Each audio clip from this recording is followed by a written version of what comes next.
97.5 The Fanatic's $1,000 gift card giveaway. All right, it's time for the $1,000 gift card giveaway. The keyword, income. That's right, income, I-N-C-O-M-E, income. You can text the word income to 45911. 3 ways to play. Text it, like I said, to 45911. Enter it at 97.5thefanatic.com or enter the keyword on the Fanatic app. 97.5 The Fanatic's $1,000 gift card giveaway presented by American Standard HVAC Contractors. To find a deal, visit AmericanStandardAir.com. One person selected at random will win. Get complete rules for this company-wide contest at 97.5thefanatic.com. And good luck. It's time now for Cuz Radio. What up, Cuz? Deshaun Jackson gets a block. Are you kidding? Talking with the Cuz. Go Cuz. How you doing? Stairs rips one into the night. Stolen by the doctor. Yes, he's got it. Here he comes. Way rock the baby to sleep and slam dunk. Look, Cuz, don't even try it, okay? Now here's Anthony Gargano. Why don't you get the hell out of here, Cuz?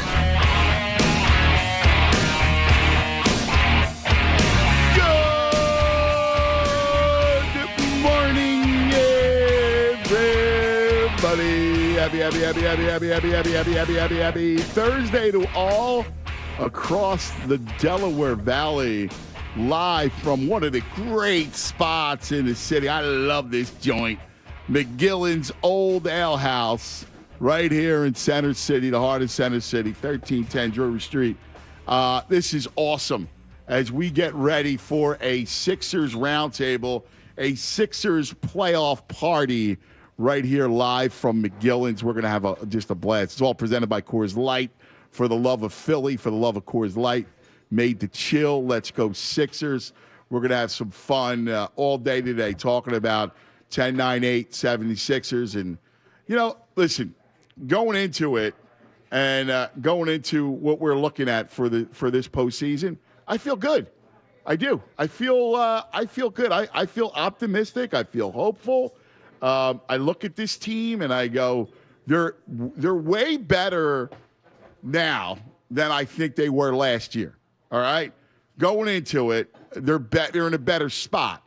I mean, obviously, Harden has his legs. So with James having his legs, that's such a big deal. All right?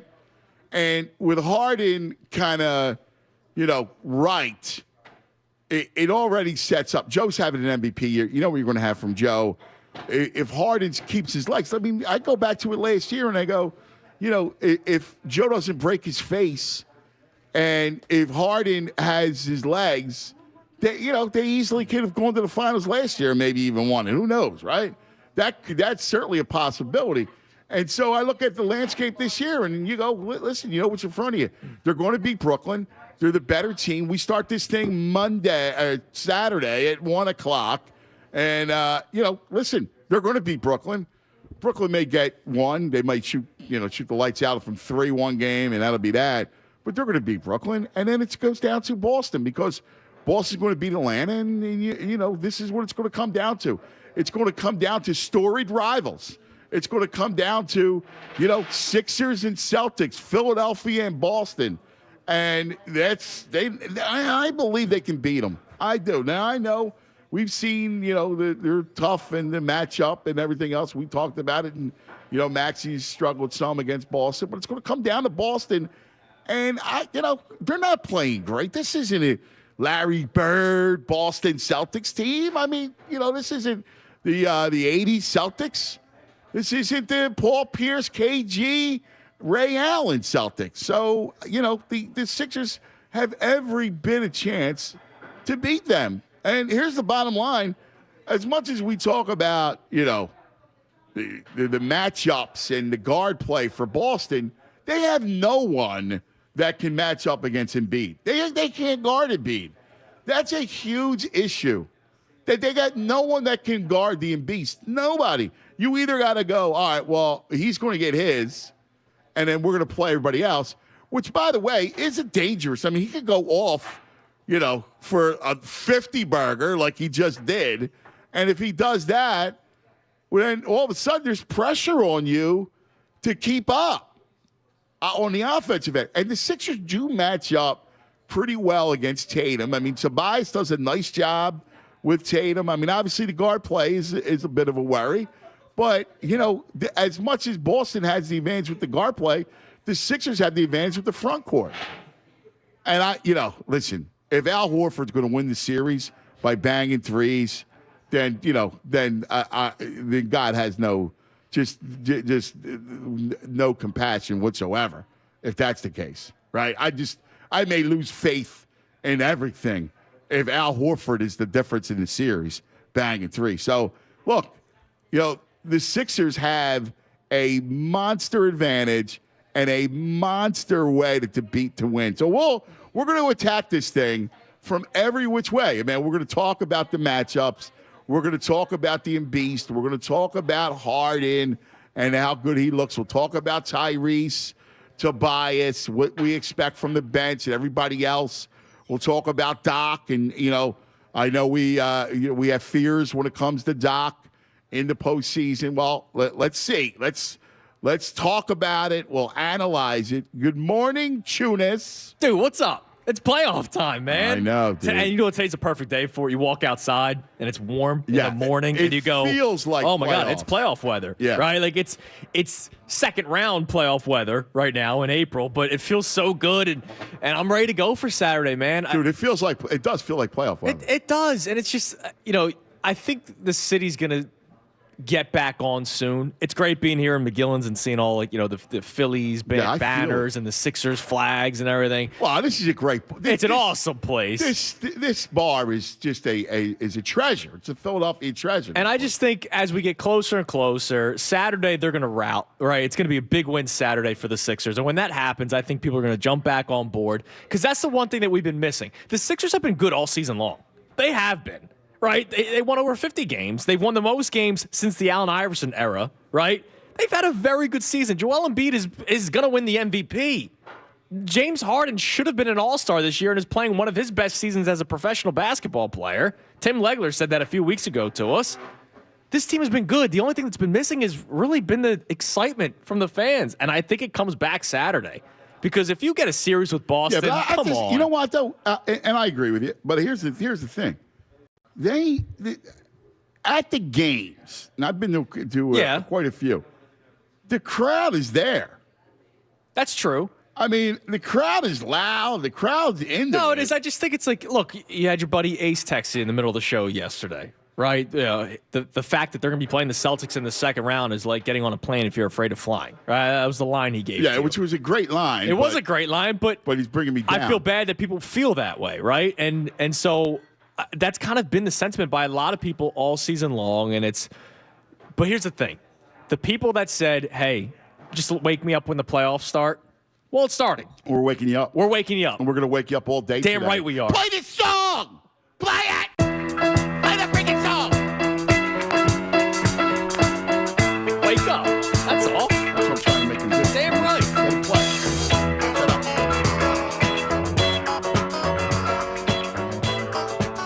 Isn't it great? It's beautiful. You know, I love it. Play it out.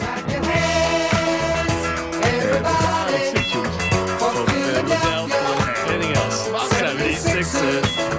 You beer? No. And a cigarette? There you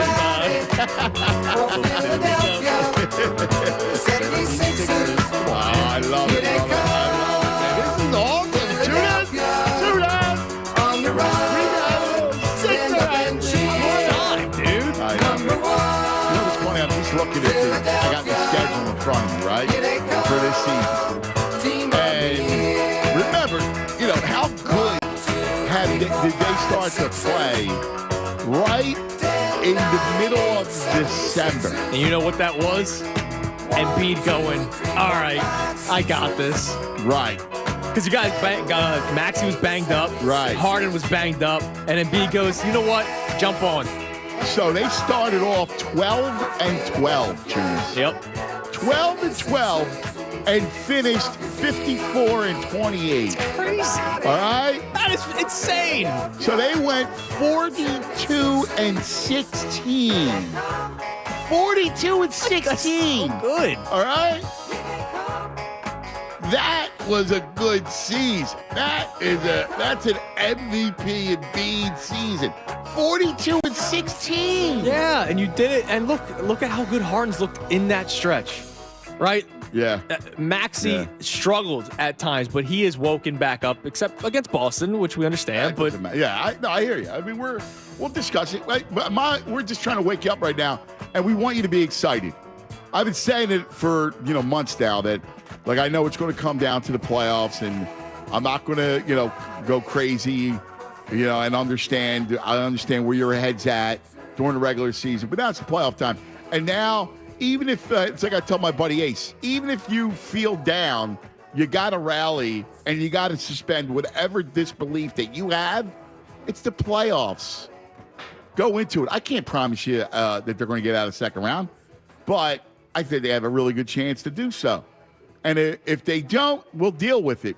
If they do, you're on the road, man. You're partying. You're feeling good. You're not sapping yourself of any joy.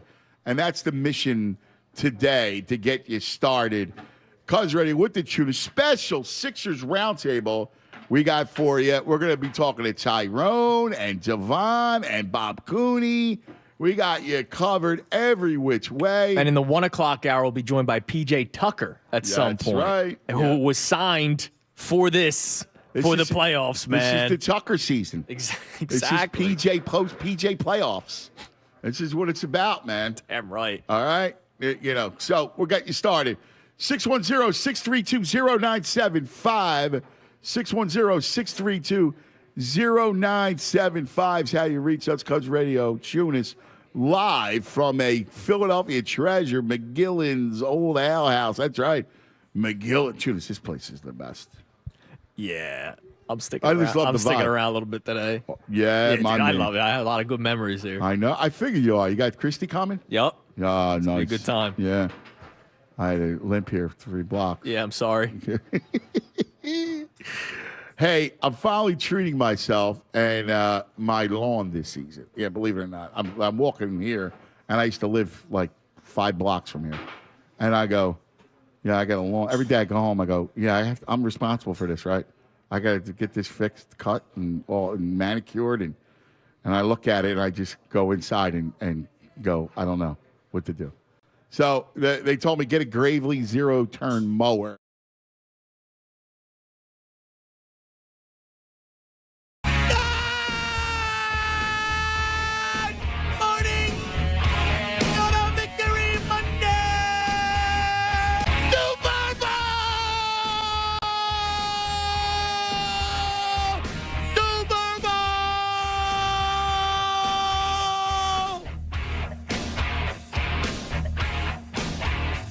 Can you believe it?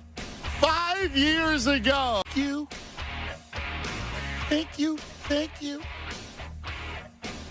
Judas, play the freaking song! Ball, Randall on the move. Again, knocked away by Hart. 4-on-1. Barrett, Yoling, Nick back. Down to Embiid. And a slam. James Hart sets up Joel Embiid. Hart, the defender. 2 picks and a dunk by Embiid. And the crowd here in New York loves it because the Sixers have a lot of fans here. Everybody from Philadelphia. Oh my God. Good morning, mother fathers. We got a squad. I feel really good.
Cyber Threat Security, the largest, fastest, reliable network for small business.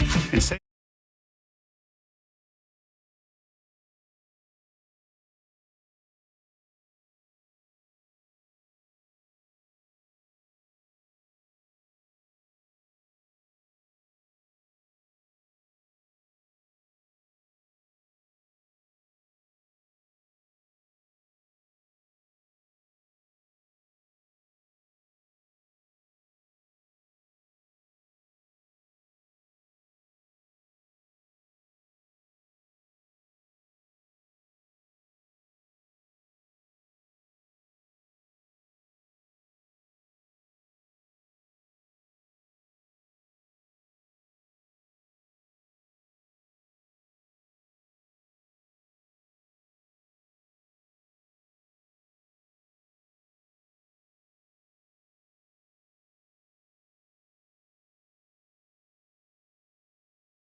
#21 on this incredible Thursday, a day of our Sixer Roundtable. And you can hear it. It's funny, already the messages come in. Did Chunas has an exorcism? Did Chunas sounds like himself? Yeah. He's back. I feel a lot Chunas better. is back. I feel a lot better today. I think I told you I played hoops last night. Maybe I got a lot of the aggression That's right. out. That's good. You got the devil out of you. I got it Get out the of me. devil out of you, like my man Adam Sandler would say. Yep, ran sprints up and down the court yesterday. Woke up, beautiful morning, and we're a day closer to the start of the playoffs. I'm going to ignore what happened in the Phillies game last night because that would just bring me back down. Yeah, no. And I purposely, and we're going to talk to my man Johnny B. John Brazier is with us today. Yes. So, but I don't want to talk about. No, because that would just bring me back down. That was, I don't like to talk about BSs. But I'm going to remind myself that that's Game 12 versus Game 1 of the playoffs coming up on Saturday, right? Which is what I'm fired up for, right? And I'm not, in the box. I'm in McGillen's right now. I'm in McGillen's right now, dude. I'm not in the box at one ballot. In the box. How can I not be in a good mood right now? This place brings me joy and happiness. That's right. Because I'm a happy drunk, right? So every time I've been here, I'm in a good mood. Right. You associate McGillen's with happiness. Right. Exactly. Which I appreciate. So, how can I be upset here? I I love it. I absolutely love it. Couple things. One, speaking of being brought down, so my man VG. What are you trying to do? You trying to bring me down now? No, I'm ward. I need you and I to go stand back to back to ward off the evil. Okay. Because there's evil around it. Listen, there's an evil bar fight. It's like there's everything else. There's good and goodness, but there's also evil. All right. And it's affecting people. Like my buddy VG says, no worries about looking past the nets. I go, no, come on, man. I can't look past the nets. But there's a reason why he said that. He said, I have 1984 Nets PTSD. Yep, that's your first round elimination. Now, he goes, it lives in my childhood brain as one of the most devastating losses I can remember. I can't shake it. And I'm like, dude, don't bring that up. Yeah. I don't need to hear about that. That's a violation. Dude, I lived that Nets loss. Yeah, and you know what? The guys on the Sixers weren't alive, dude, in 1984. This team was not alive. I was at the last game 5. He played 5 games. I was at the game. I literally was in the Spectrum used to have the two floor, like the mezzanine level, right? Yeah. But the 2 levels, but they also had a skinny 3rd level. Yes, and the 3rd level had like 5 rows in it. And if I told you I was literally at the top, back to the wall, all right, and I think it was my mother, my father, one of them, or I forget who took me, but I remember smelling the weed. Yeah. Right? Going, because I was a kid, right? So I'm going, what's that? What's that, man? Like, what are you doing? Well, I remember, these were the thoughts that came to my mind. being really excited because Dr. J that day said mail in the stats. So they were down 2-0. They came back and won the next two. Yeah. All right? He said mail in the stats, Tunis. The doc said mail in the stats. And you got to back that up. And I was like, yeah, mail in the stats. And, whatever I was at the time, 12. Yeah. It's like, wasn't it Phillip Rivers? No, who was it? Matt Hasselbeck. They did the overtime point flip. Yeah. He goes, we want the ball. We're going to score. Yeah. And then they don't score. Yeah. No good. Come on, man. Yeah, no Be good. careful. Only you got hot mic in front of all those people. Only the great ones can do that and deliver, right? That's it. And it's a shame because the doc's the doc, right? But somebody will remember this. So the doc goes mail in the stats. So, we're all chunked up going to the Spectrum because this was going to be back-to-back. Remember, in 83, they win it. Yeah. And this is the same team. Moses. And not only that, they had Barkley. Yeah, rookie Barkley. All right? So his team's stacked. I mean, Moses, Doc, Barkley, the whole thing. I gotta look at that. Look at 84. Look at the roster of 84. Trying to find out if somebody wrote a story on you gotta be kidding mail in me. the stats. Right? It was unbelievable. Like, that team was ridiculous. I mean, this was the 4-5-4 team coming back. And they had toyed with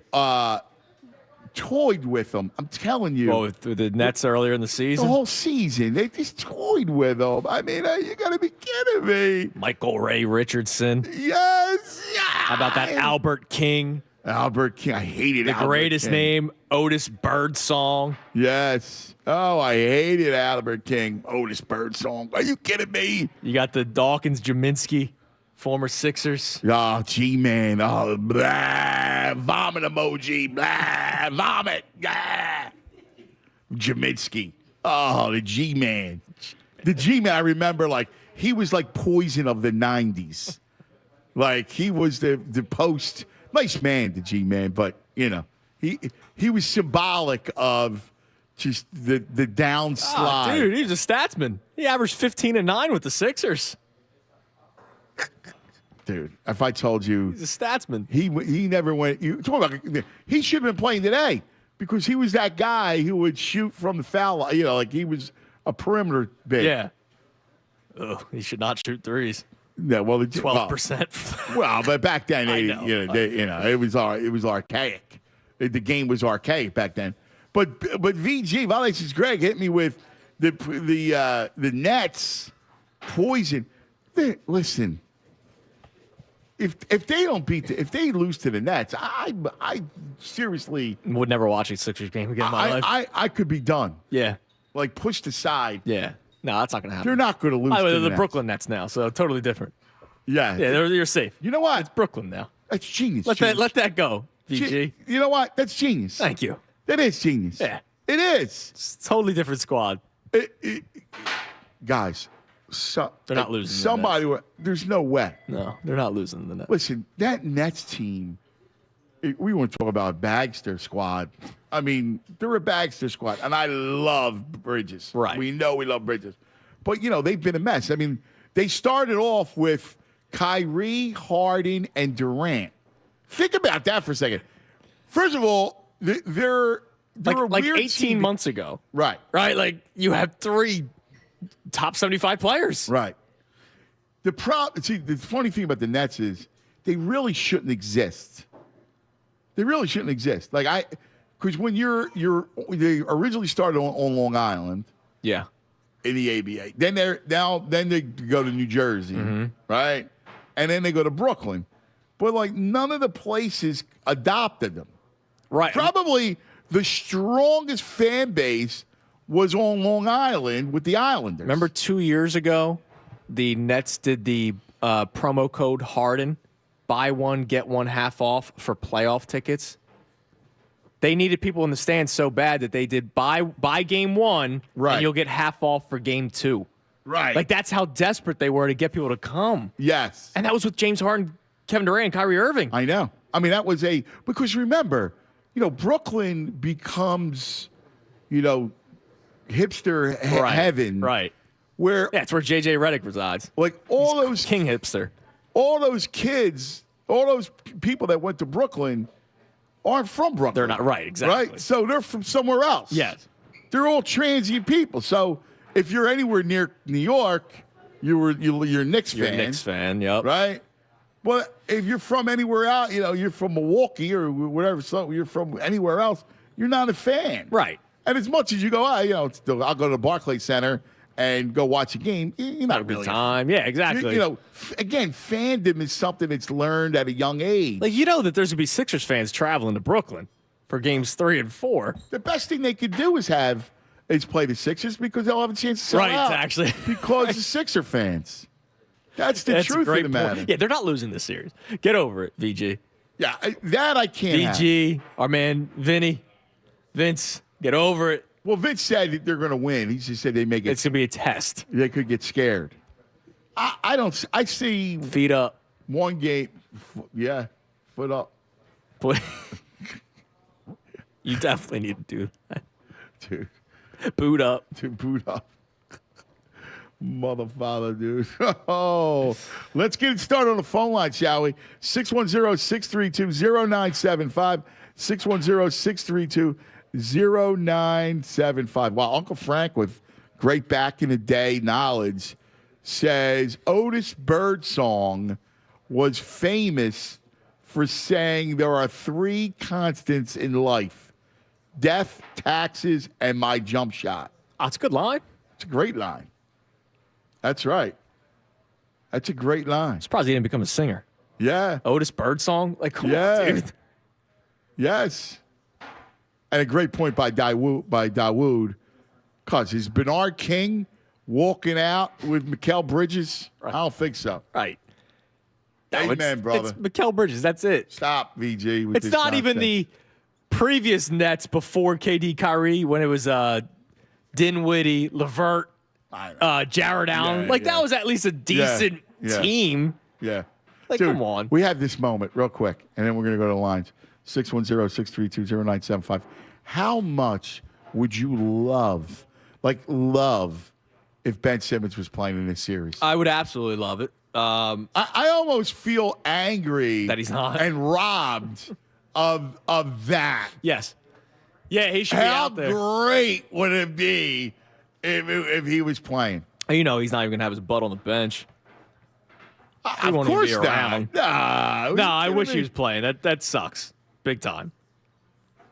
That would be... I'm thinking about this. If you're him, is he the ultimate...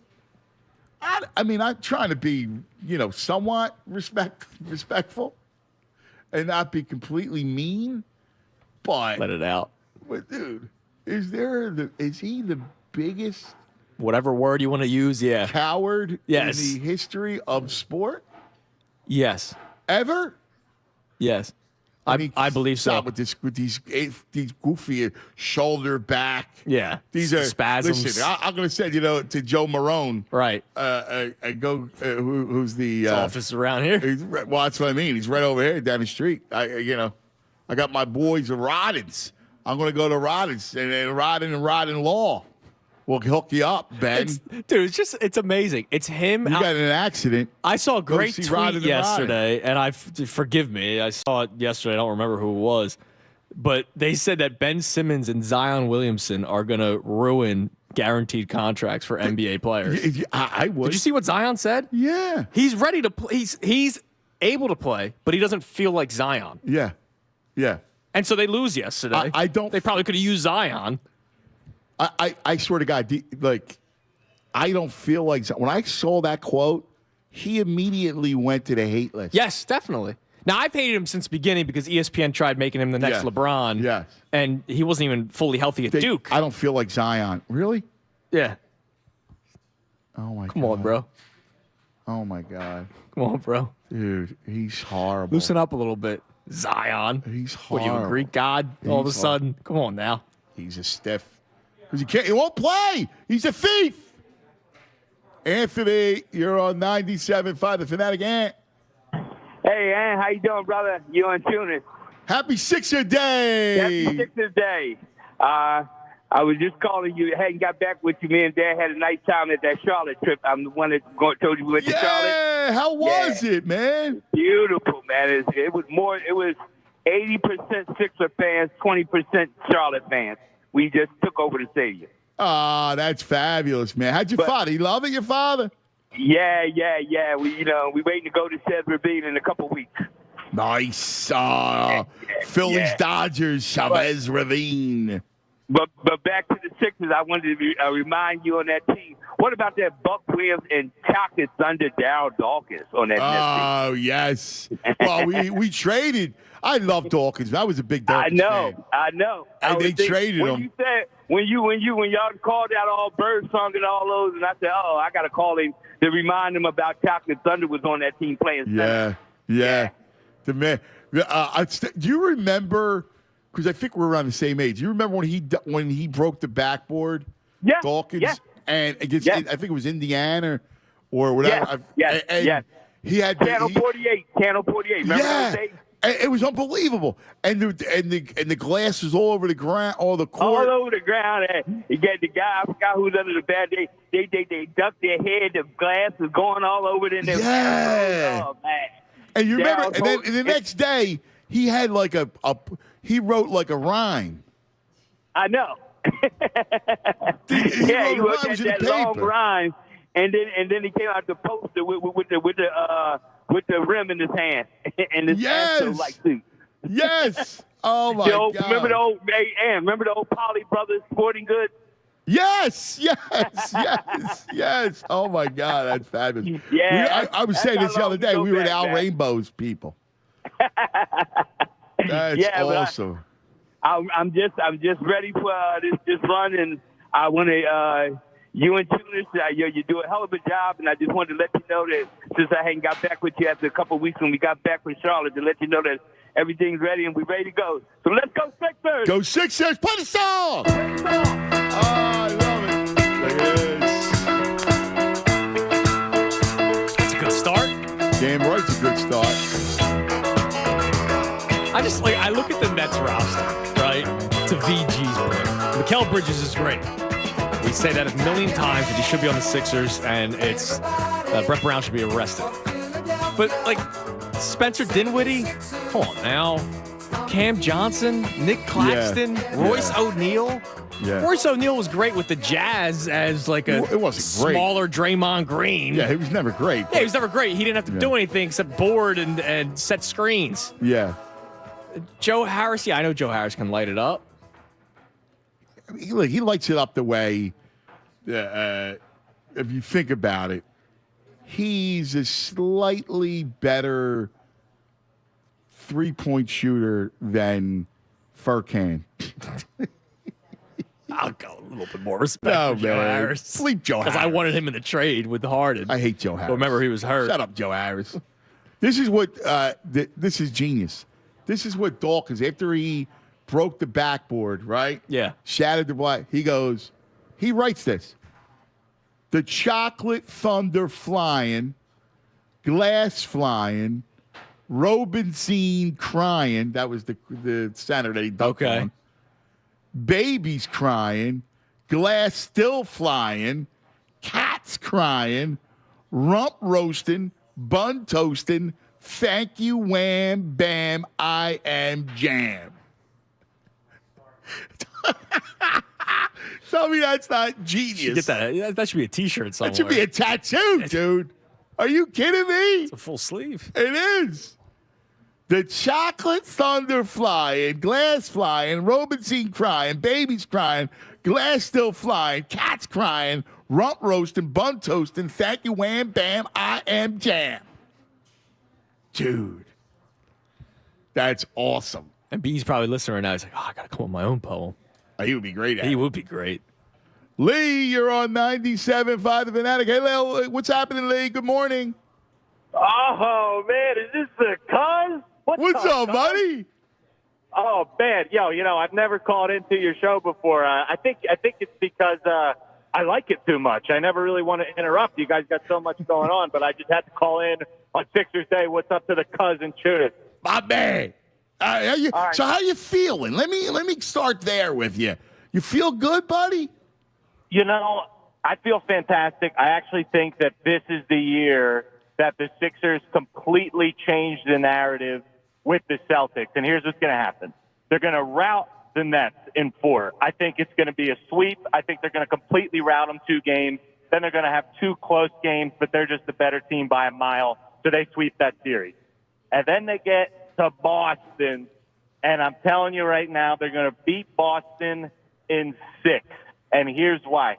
The Sixers, I really feel like the Sixers are like the Warriors of last year, not from a personnel standpoint, not from a play style standpoint, but they got hot and they got the right energy at the right time. And I think the opposite happened to Boston. I think they're in a mental collapse. They have all the talent in the world, but I think there's some drama on that team more than we even know about it. And I'm calling it right now. This is how the Sixers are going to win the series. Tyrese Maxey is going to hit a game winner at the buzzer in Game 6, knock out the Celtics, and then I think for the next 4 or 5 years, we're going to have the Celtics number in the playoffs. That's my take. I love it. I love it.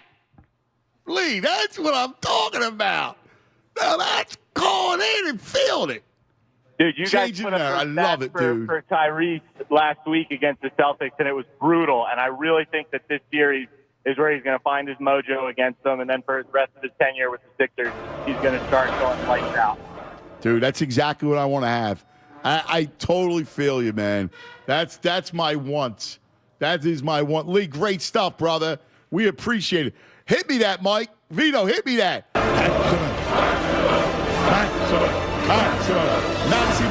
Maximus. Said too close. Bad mother father, Maximus. Move my chair a little bit. I want to see that happen. Dude, that'd be great. Nuts. And you know when he goes off, like the fan loves it more when Maxey goes off than anyone else. Oh my God, he'll be outrageous. All right, 610-632-0975. We got a great vault coming up, don't we? Yes, we do. A playoff vault? It's all kinds of Sixers. Oh, I love Playoffs and non, and it's not yesterday's. I love it. So I'm in a good mood today. All right, we got a Sixer vault coming up. We're going to have Tyrone stop by. Yep. At 11. He'll be here for the vault. I love it. So we got Ty Guy. He's coming over.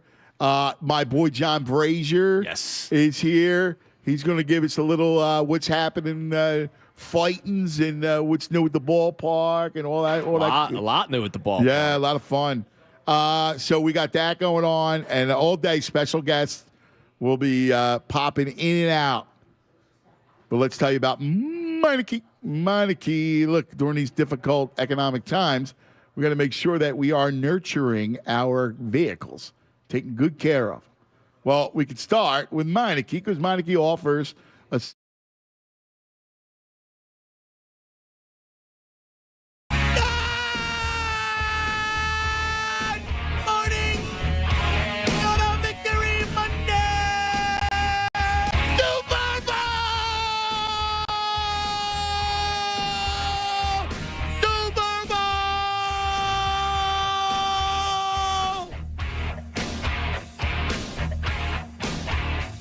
Can you believe it? 5 years ago. Thank you. Judas, play the freaking song! Ball, Randall on the move. Again, knocked away by Hart. 4-on-1. Barrett, Yoling, Nick back. Down to Embiid. And a slam. James Hart sets up Joel Embiid. Hart, the defender. 2 picks and a dunk by Embiid. And the crowd here in New York loves it because the Sixers have a lot of fans here. Everybody from Philadelphia. Oh my God. Good morning, mother fathers. We got a squad. I feel really good.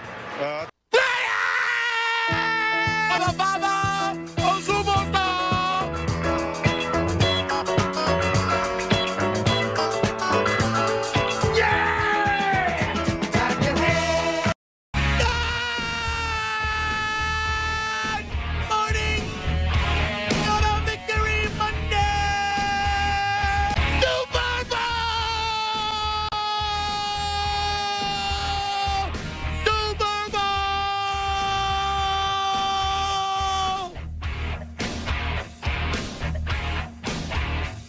Can you believe it? 5 years ago. Thank you. Thank you. Thank you. Judas, play the freaking song! Ball, Randall on the move. Again, knocked away by Hart. 4-on-1. Barrett fueling Nick back. Down to Embiid. And a slam. James Hart sets up Joel Embiid. Hart, the defender. 2 picks and a dunk by Embiid. And the crowd here in New York loves it because the Sixers have a lot of fans here. Everybody from Philadelphia. Oh my, oh my, oh my God. Good morning, fathers. We got a squad. A squad. I feel really good.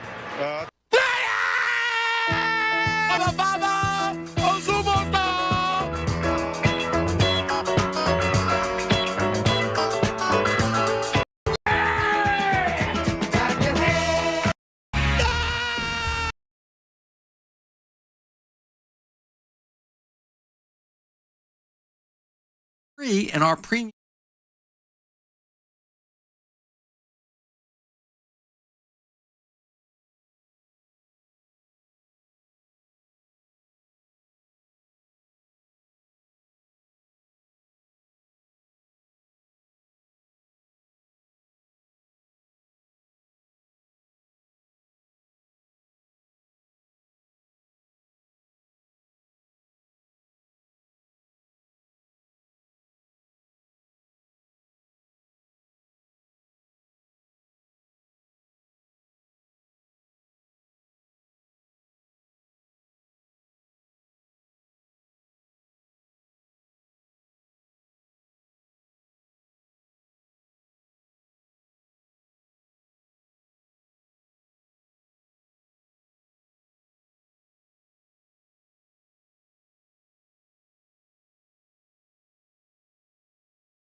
Beasley Media Group Station.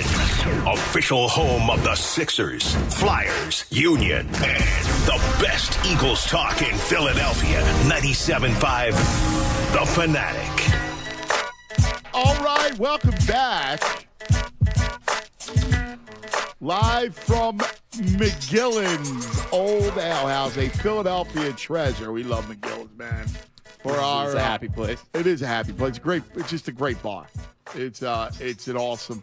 Now, as a veteran, I've had many beers with our next guest, and he's no stranger to a bar. Our good friend John Brazier, director of fun and games for the Phillies. JP. What's up, guys? I mean, McGillen's is a great spot. It's the best. I was just talking to Chris for a long time, and first of all, they go way back, right? Chris grew up in Germantown. My father-in-law, Asher's Chocolates, they grew up in Germantown. The company started. So just we're talking about the history. We're talking about the Philly. We're talking about Chase Utley coming in here and Pat Burrell coming in here. Dude, Burrell. Right? How about it, Chris? And Burrell. We've got some employees. Tony Burns, Sal, who's in charge of security. They come down here all the time. So this place has a legendary history with the Phillies. Yeah, it's a great place, tucked away. It's just a great, great spot.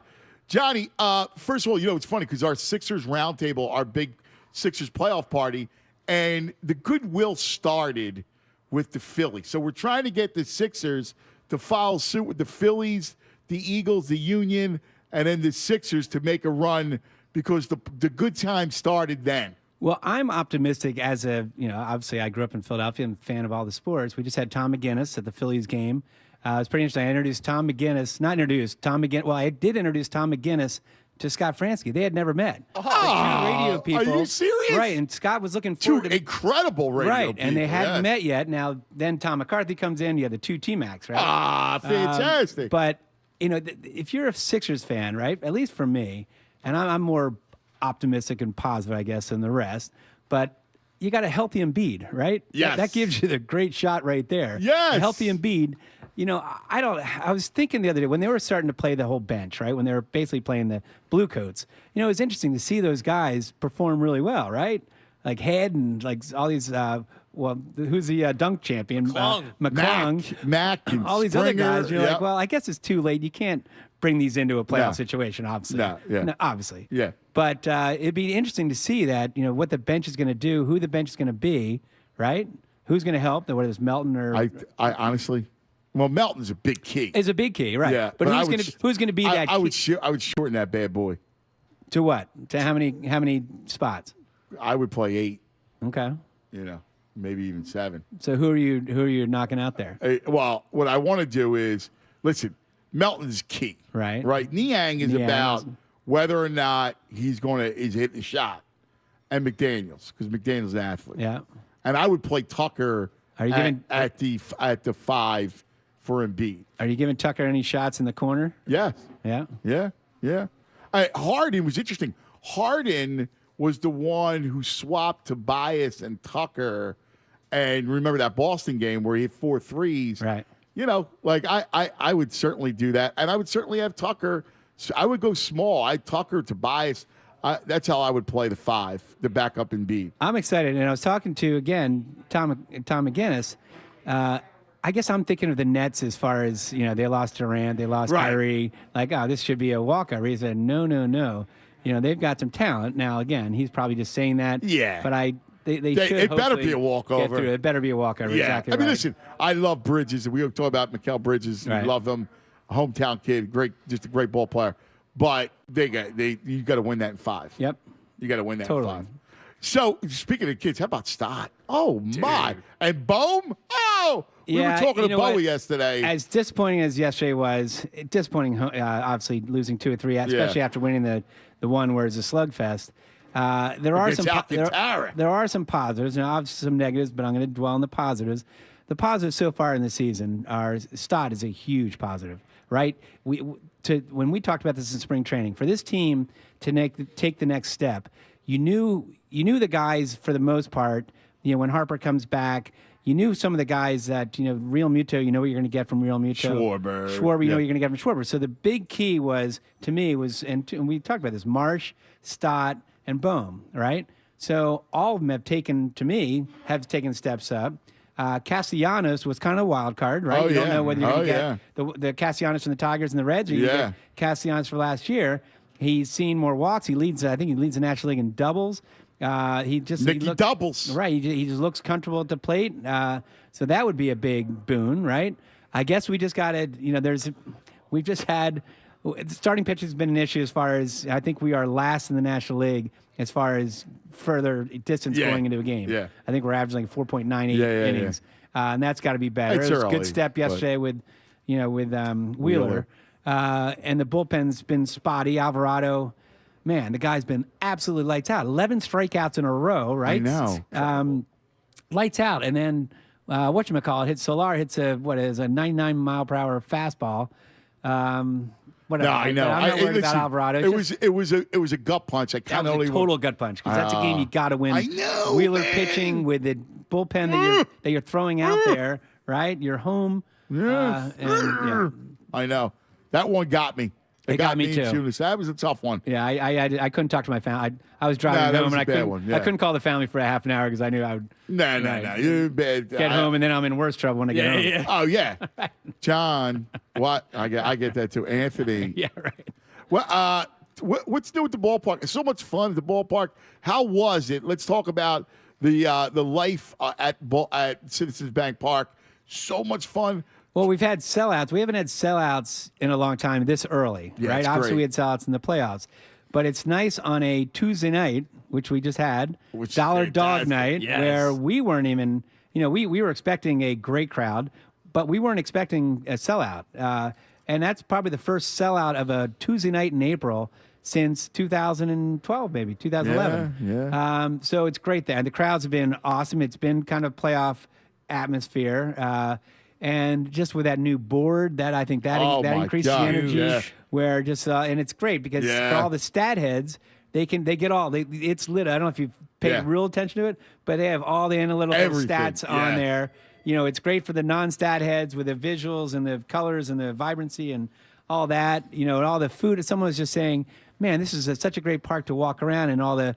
Things you can do. If your kid wants to go play wiffle ball, they can go in the little Citizens Bank Park field out there with and if Boss hit a couple ropes in that park. Yeah, and then there you go. Was a scout watching? I did. Charlie, get over here. Watch your nephew. And then all the food options. Now speaking of Charlie, you got Uncle Charlie's cheesesteaks. You got Charlie Manuel's got his own thing. I love it. You got different options, whether it's gluten free or vegetarian based or.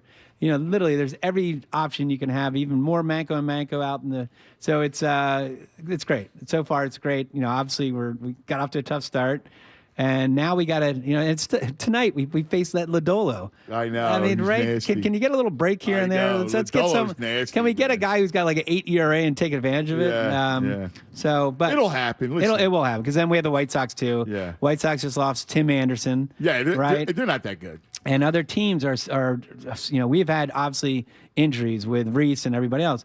But you look at the Braves, they just lost Ian Anderson for the year. Yep. Freed's hurt. They got some other guys that are injured. Mets, same thing with Diaz and some other guys. So, I'm not worried about the Mets.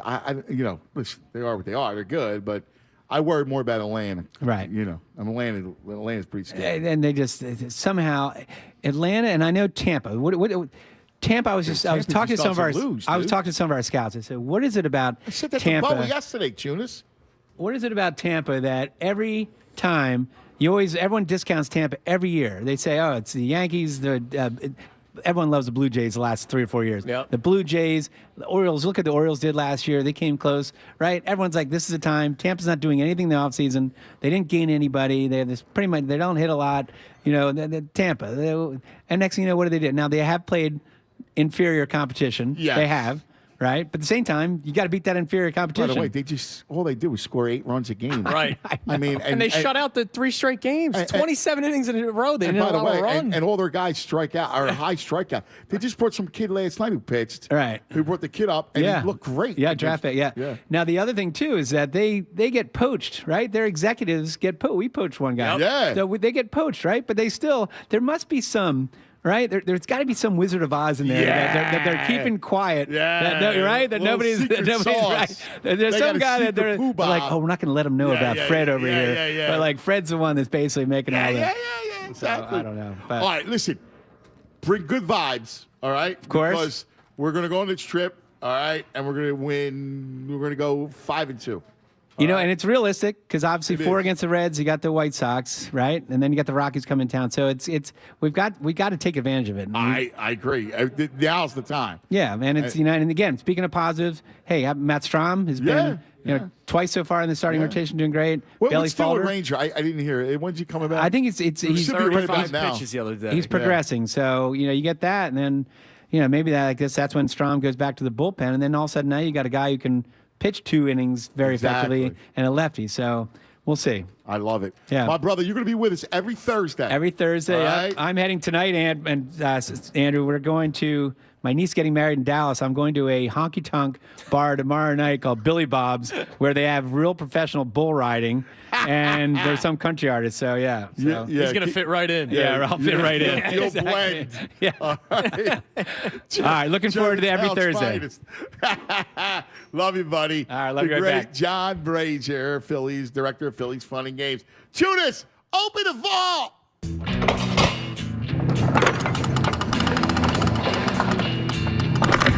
You know, when we began opening this vault nearly 2 hours ago, we had no real idea what we'd find inside. As it turns out, we haven't found very much. Well, you guessed it, Ant. Hello, Tyrone, by the way. Hello, Judas. By the way, vault brought to you by Golden Nugget Jewelers. Hello. Where Philly gets engaged. Tyrone A. Johnson. Tyrone. Well, what's going on? What are you doing, man? Listen, I'm excited. Listen, it's the Sixers. Are you ready? Table right after the audio vault. I mean, it's going to be fantastic. Well, and the vault's going to kick it off because the vault's all Sixers related today. Anthony, you guessed it, playoffs, but also non-playoffs. I got some regular season stuff as well. We're all over the place with this, but we'll start with the OG. We're going to go back to the 1982-83 season. Now, the Sixers won the NBA Finals that year, but before they got to the NBA Finals, they had to take down the Boston Celtics. And the Celtics fans chanted, "Beat LA, beat LA." I love you, Julius Erving is going to be our Miller Most Valuable Player. $1,000 donation will be made to the Special Olympics on behalf of Julius Erving. And you hear the crowd is chanting to the Sixers, "Beat LA." Beat LA, that's great. Let's listen. Oh, my God. Chills. Tyrone! Does that do it for you? Chills! Does that do it for you? Yes, it does. And I remember, you want to talk about a happy memory. That's why I want to kill you right now. Yeah, see, I'm so happy I want to kill you. Well, in a good way. Like, I want to love you to death. Yeah. It's such a great... So I won't suffer when you kill me is what you're saying. No. Dick Stockton. I remember doing where he would do the MVP because they would have Miller Lite MVP. Yeah, the MVP I used to love the MVP. Who's the MVP? It's so stupid, but it was like I loved it. Who's the MVP of the game? The MVP of the game was awesome. Of the they game. need to bring stuff like that back. We talk about the season every single day. The 3 stars in the NHL, like that stuff's fun. They should bring back the MVP of the game. I agree. And have a sponsor. They can make money off of it. I used to love that stuff. And it's the Doc. Now, speaking of the Doc, I know this wasn't from this series, but it was against the Lakers, 1980. Let's go with the reverse layup where only the doctor could accomplish this.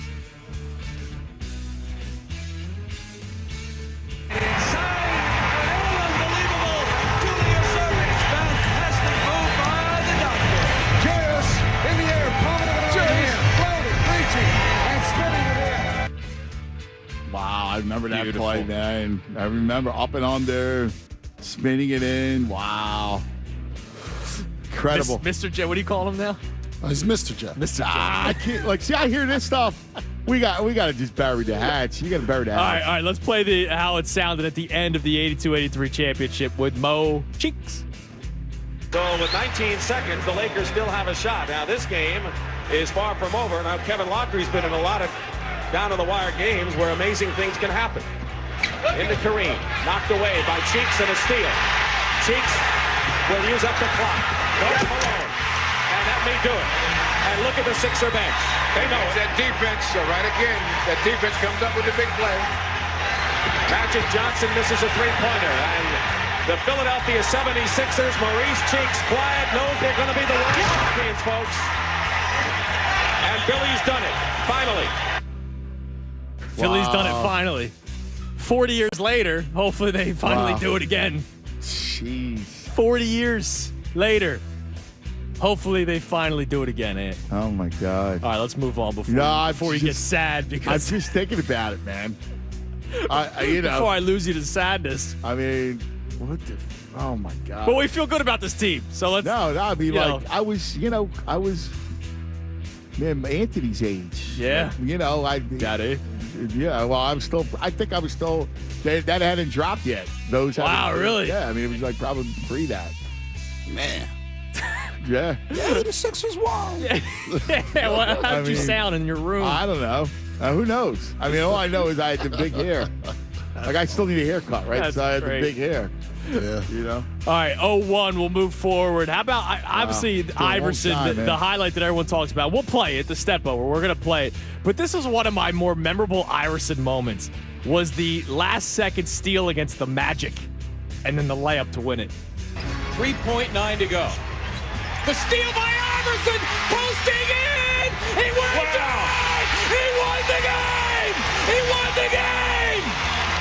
0.2 of a second to go, and that'll do it!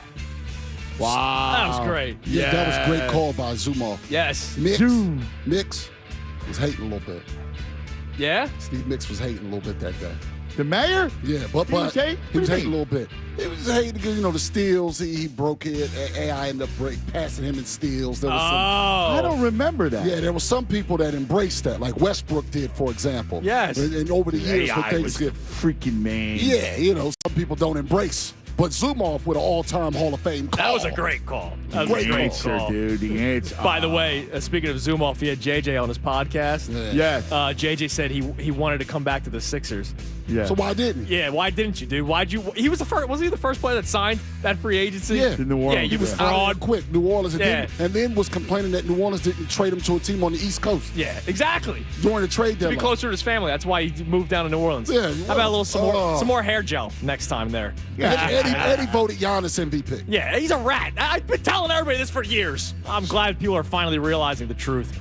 Here's the Iverson And step you over. saw why he voted for him, too? Yeah. It's just ridiculous. Get out of here. Here's the step over. 103 left in overtime. 101-99. Here's Iverson. Lose the defender. Stays right with him. Allen wants to go. Wants the baseline. Fade away. Yes. He's way too good. He steps around Lou and drilled it. And the Sixers have scored 9 in a row. 7 straight points by Iverson. Looked like he was dead in the water. The Sixers by 4. 40 seconds left. The step over, man. It's Just an a all-timer. legend. That's an all-time moment. It's NBA. all-time. That's an all-time NBA all-time moment. NBA The moment. disrespect. And Dude, Lou how was about- holding him the whole time. How about Musburger? Oh, it's That great. call. Oh, I love it. Great. Oh, my God. All right, I want to pay a little homage to some of the process Titans, even though I'm not a Rocco guy. But we'll start with the Covington. This was a regular season game. Remember, he was awful this game. He couldn't make a shot, but they floated it. Well, that was kind of normal. They floated up to him, inbound pass, layup for the win. 91 all. The referee gives him the ball. Sarge looking for cutters. Covington curls, catches, puts it up, and then the Sixers score! Robert Covington! He has struggled mightily. What a play design! What execution! Dario to Covington down low right, and he banked it in Wow. with .2 to go. Oh, yeah! Just paying a little love to the process Titans. So Robert Covington, how about this one? It was January where they won 10 games. Yes. T.J. McConnell against the Knicks. Rose out top against Gerald Henderson. 12 to shoot for New York. Henderson right there. Rose with a dribble. Rose turns the corner. He's doubled. Out top Jennings. Right corner for Porzingis. 3-ball, air ball, loose ball. Sixers get it. Henderson with 5. Henderson with 4. Gerald Henderson the intercept to TJ Watt. He's got to shoot it. Puts it up. And then the Sixers win. Oh, yeah. T.J. McConnell in the nick of time. The Sixers come back and beat the New York Knicks just in time. They throw it to T.J. McConnell. Left baseline, 14-footer. Put it on the board. Yeah. Now, You know what I can't wait for? What? The Finnish equivalent of TJ coming in for the Flyers doing now with their process years. Yes. And we found about some guy with some weird name that's scrappy and scores 20 goals on the process Flyers. Except the Flyers should have hired Brett Brown exactly. instead of Tortorella. It would be great. Yeah, Phil Jackson to do a process. Yeah, right. All right, I agree with that part. My God. By the way, that play with McConnell, as much as I love that he hit the shot, how about Henderson and Ilyasova playing hot potato? There's 3 seconds left on the clock. It's a 3-on-1, and Henderson's like, here you go, Ersan. And Ersan's like, I don't want this. Here you go, TJ. Come on. Dude, nothing on it, no. Gerald Henderson. Rocco. I got to tell you, I hated Rocco. That's your boy, the Bros. He's a nice guy He's and a all. big Rocco guy. But Rocco was a nice guy. But I hated That's why he's bounced around. Listen, I'm like, what are you guys seeing him? Nothing. He couldn't put the ball on the floor and drive the lane. What do you mean? He led the league in deflections. Oh, my God. Yeah. Remember that? He's leading the league in deflections. They would talk about him as though he was Gary Payton. Yep. You know, like as he was, you know. He couldn't stop anybody on ball. No, he was a help defender. Yes. He could help steals. Exactly. All he did was play passing lanes. All right, let's AI. That's how AI broke the steal record. Yeah, because by not playing defense. Right, exactly. Let's close this out with 2 Embiid highlights. Vito, let's go with the 2 game winners. We'll start with the second one on this photo that you sent me. This was the 3-point shot against the Jazz, and then the step back, the Kobe-looking shot earlier this year against Portland. Ball goes in, and Embiid has it against Nurkic. 5 seconds. Embiid making a move. Into the lane. Spins. Hangs. Fires. Shot up. And good with 1 second to go. Portland calls time. Embiid with a floating turnaround to give the Sixers the lead. And a deafening roar here in Philadelphia. Harden on the right side. Joel comes to screen 10 seconds ago. Sixers down by 1. He goes behind his back. Embiid with it. A step back fadeaway is up and good. Embiid gives the Sixers the lead. And Utah takes a timeout. The Portland one. Yes. Where he channels Kobe. On the fall away. I mean, that's why if art is movement, then he is the greatest art forger in the history of the world. You're absolutely right. You're absolutely right. Because he does Kobe, he does Dirk, he does Olajuwon, he does LeBron. All those things. And on the defensive end, he mimics the Olajuwon and all those guys. And that's something that Jokic and those other guys don't do. No, but his memory, like his mind, like he's got this incredible, photographic memory that he can actually, become and transform himself. He's like a shapeshifter. Yeah, absolutely. You're absolutely right. It's a once in a lifetime thing. The coach, Jim Lynam, said it during the first Friday last week. He's the most talented big we've ever seen in this league ever. And he saw Wilt. Yeah. And he saw Wilt. He's the most talented big. Now, you got to win a title. You got to accomplish. You're about to have the MVP. That's a big, check mark in your all-time pure status. Talent. He's the best we've ever seen. Yep. Now you just got to go out there and beat the Celtics in the second round. Yes. Well, we'll talk about it. Yeah. We'll discuss. Yes, we will. We will discuss. Lots to do. It's the Sixers Roundtable.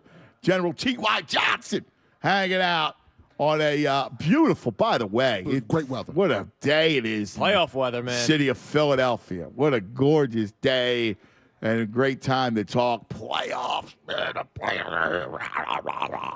All right, let's talk about the BetParx app. BetParx app, as you covered. Remember, we got a full slate of NBA playoffs beginning Saturday at 1 o'clock with our game. By the way, the 1 o'clock start. I don't even understand it, but whatever. 4 o'clock. Look at they're playing. It doesn't matter. I'm offended by the 1 o'clock start, but it's okay. I don't like the 1 o'clock start. I like the 1 o'clock on a Saturday. I like it. That's the low. All right, we'll table it. So either way, if you like it, you hate it, or you love it, you want to bet on it, you got to use the BetParx app. The BetParx app, myriad of ways to play these NBA playoffs. Like you could bet, how many games the Sixers will beat Brooklyn in 5, say. You could do that. You can lay the 8 on Saturday if you want to do that. You can go live in-game plan. There's a myriad of ways to do it. Get to know the BetParx app. Download it right to your phone. You bet $10, you win. You get 125 in sportsbook bonus. Check it all out. BetParks.com has all the details. Got to be in PA, New Jersey, Ohio. Got to be 21. Gambling problem? Call 1-800-GAMBLER. Fanatic Sports Update. Playoffs start Saturday. I'm Andrew Salchunas, and this update is brought to you by Family and Company Jewelers. Getting engaged? Don't miss the Family and Company Jewelers Viraggio Bridal Sale, April 27th through the 29th. Save hundreds and check out new inventory and brand new designs. Family Company Jewelers on Route 70 in Marlton, South Jersey's diamond destination. Sixers begin their playoff run this Saturday, 1 o'clock against the Brooklyn Nets. You can listen to that game and all Sixers playoff games live right here on The Fanatic. Today on The Fanatic is a special Sixers roundtable show. You already heard Tyrone. He'll be joining us the rest of the 11 o'clock hour. Bob Cooney will be joining the show for the 12 o'clock hour. Devon Givens, the 1 o'clock hour. And PJ Tucker will join the show at some point in the 1 o'clock hour. This is all happening at McGill's Old Ale House in Center City. So stop by and say hello. We'll be doing a pep rally from 2 to 4 for your chance to win Sixers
All right, welcome back live from McGillin's.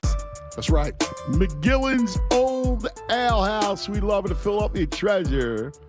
For our playoff roundtable, joining me this hour is our man Tyrone A. Johnson.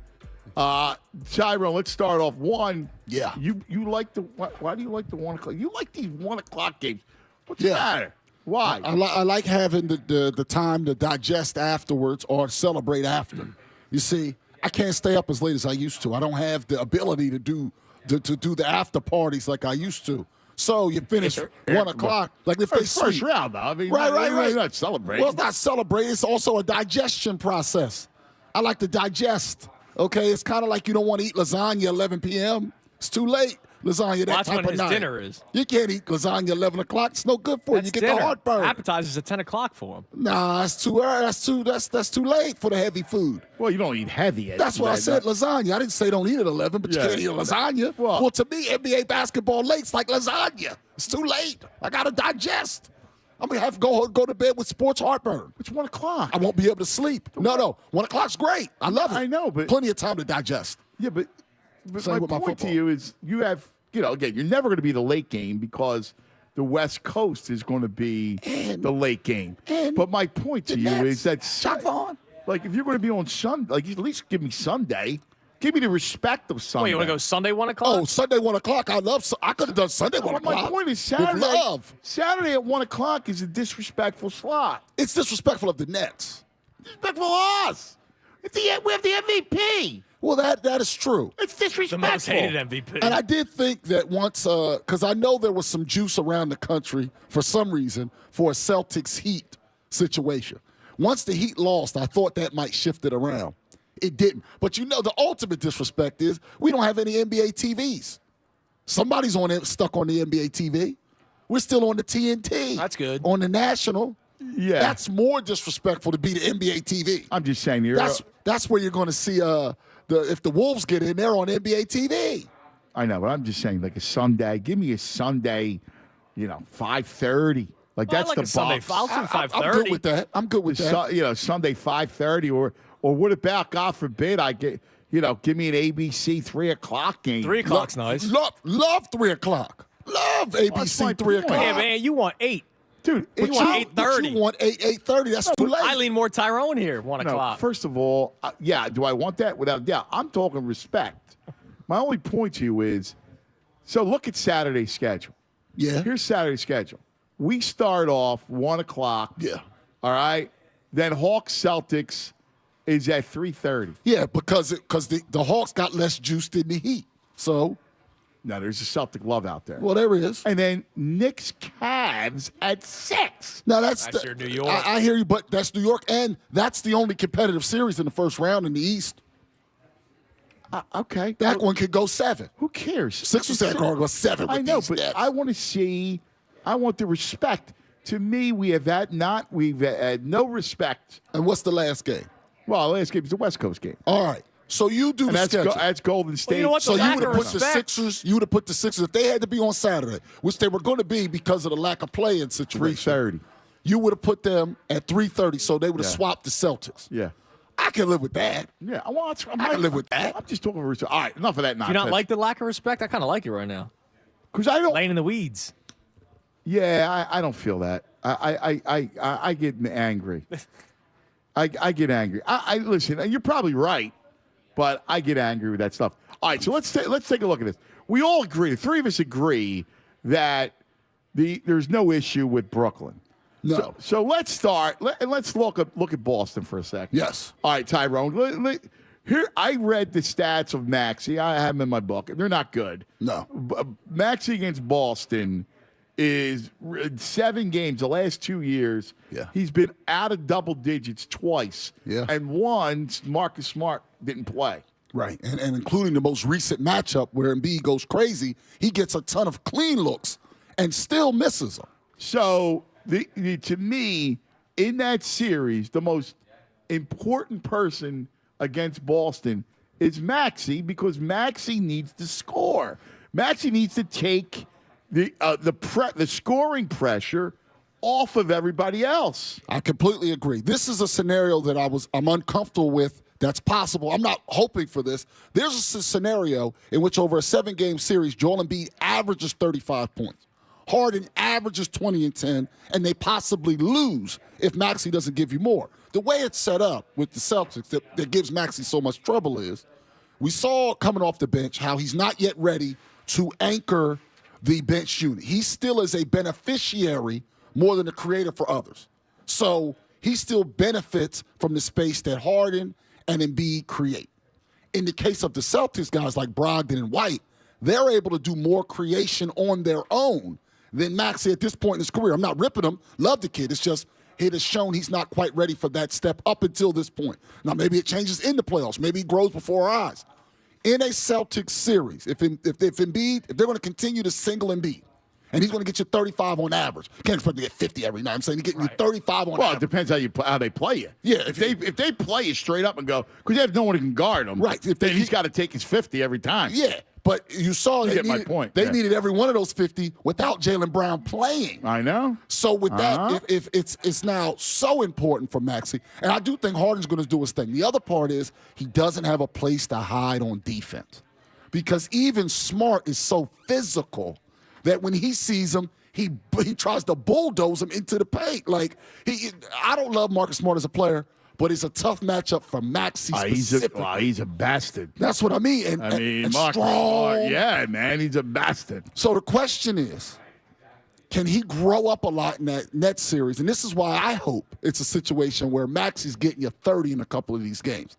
So at least he feels as good as possible. Now, it may not make a lick of difference. It's funny because I remember having the same conversation about Simmons going, if he could score against the Wizards 15 against I remember having and he never did. No. And Maxey has way more mental toughness. No, that's not even close. But the question is he just ready in his third year in the league to be a true number 3 on a title team? That's a tall ask for any third-year player. He did step up against the Heat last year. He absolutely did.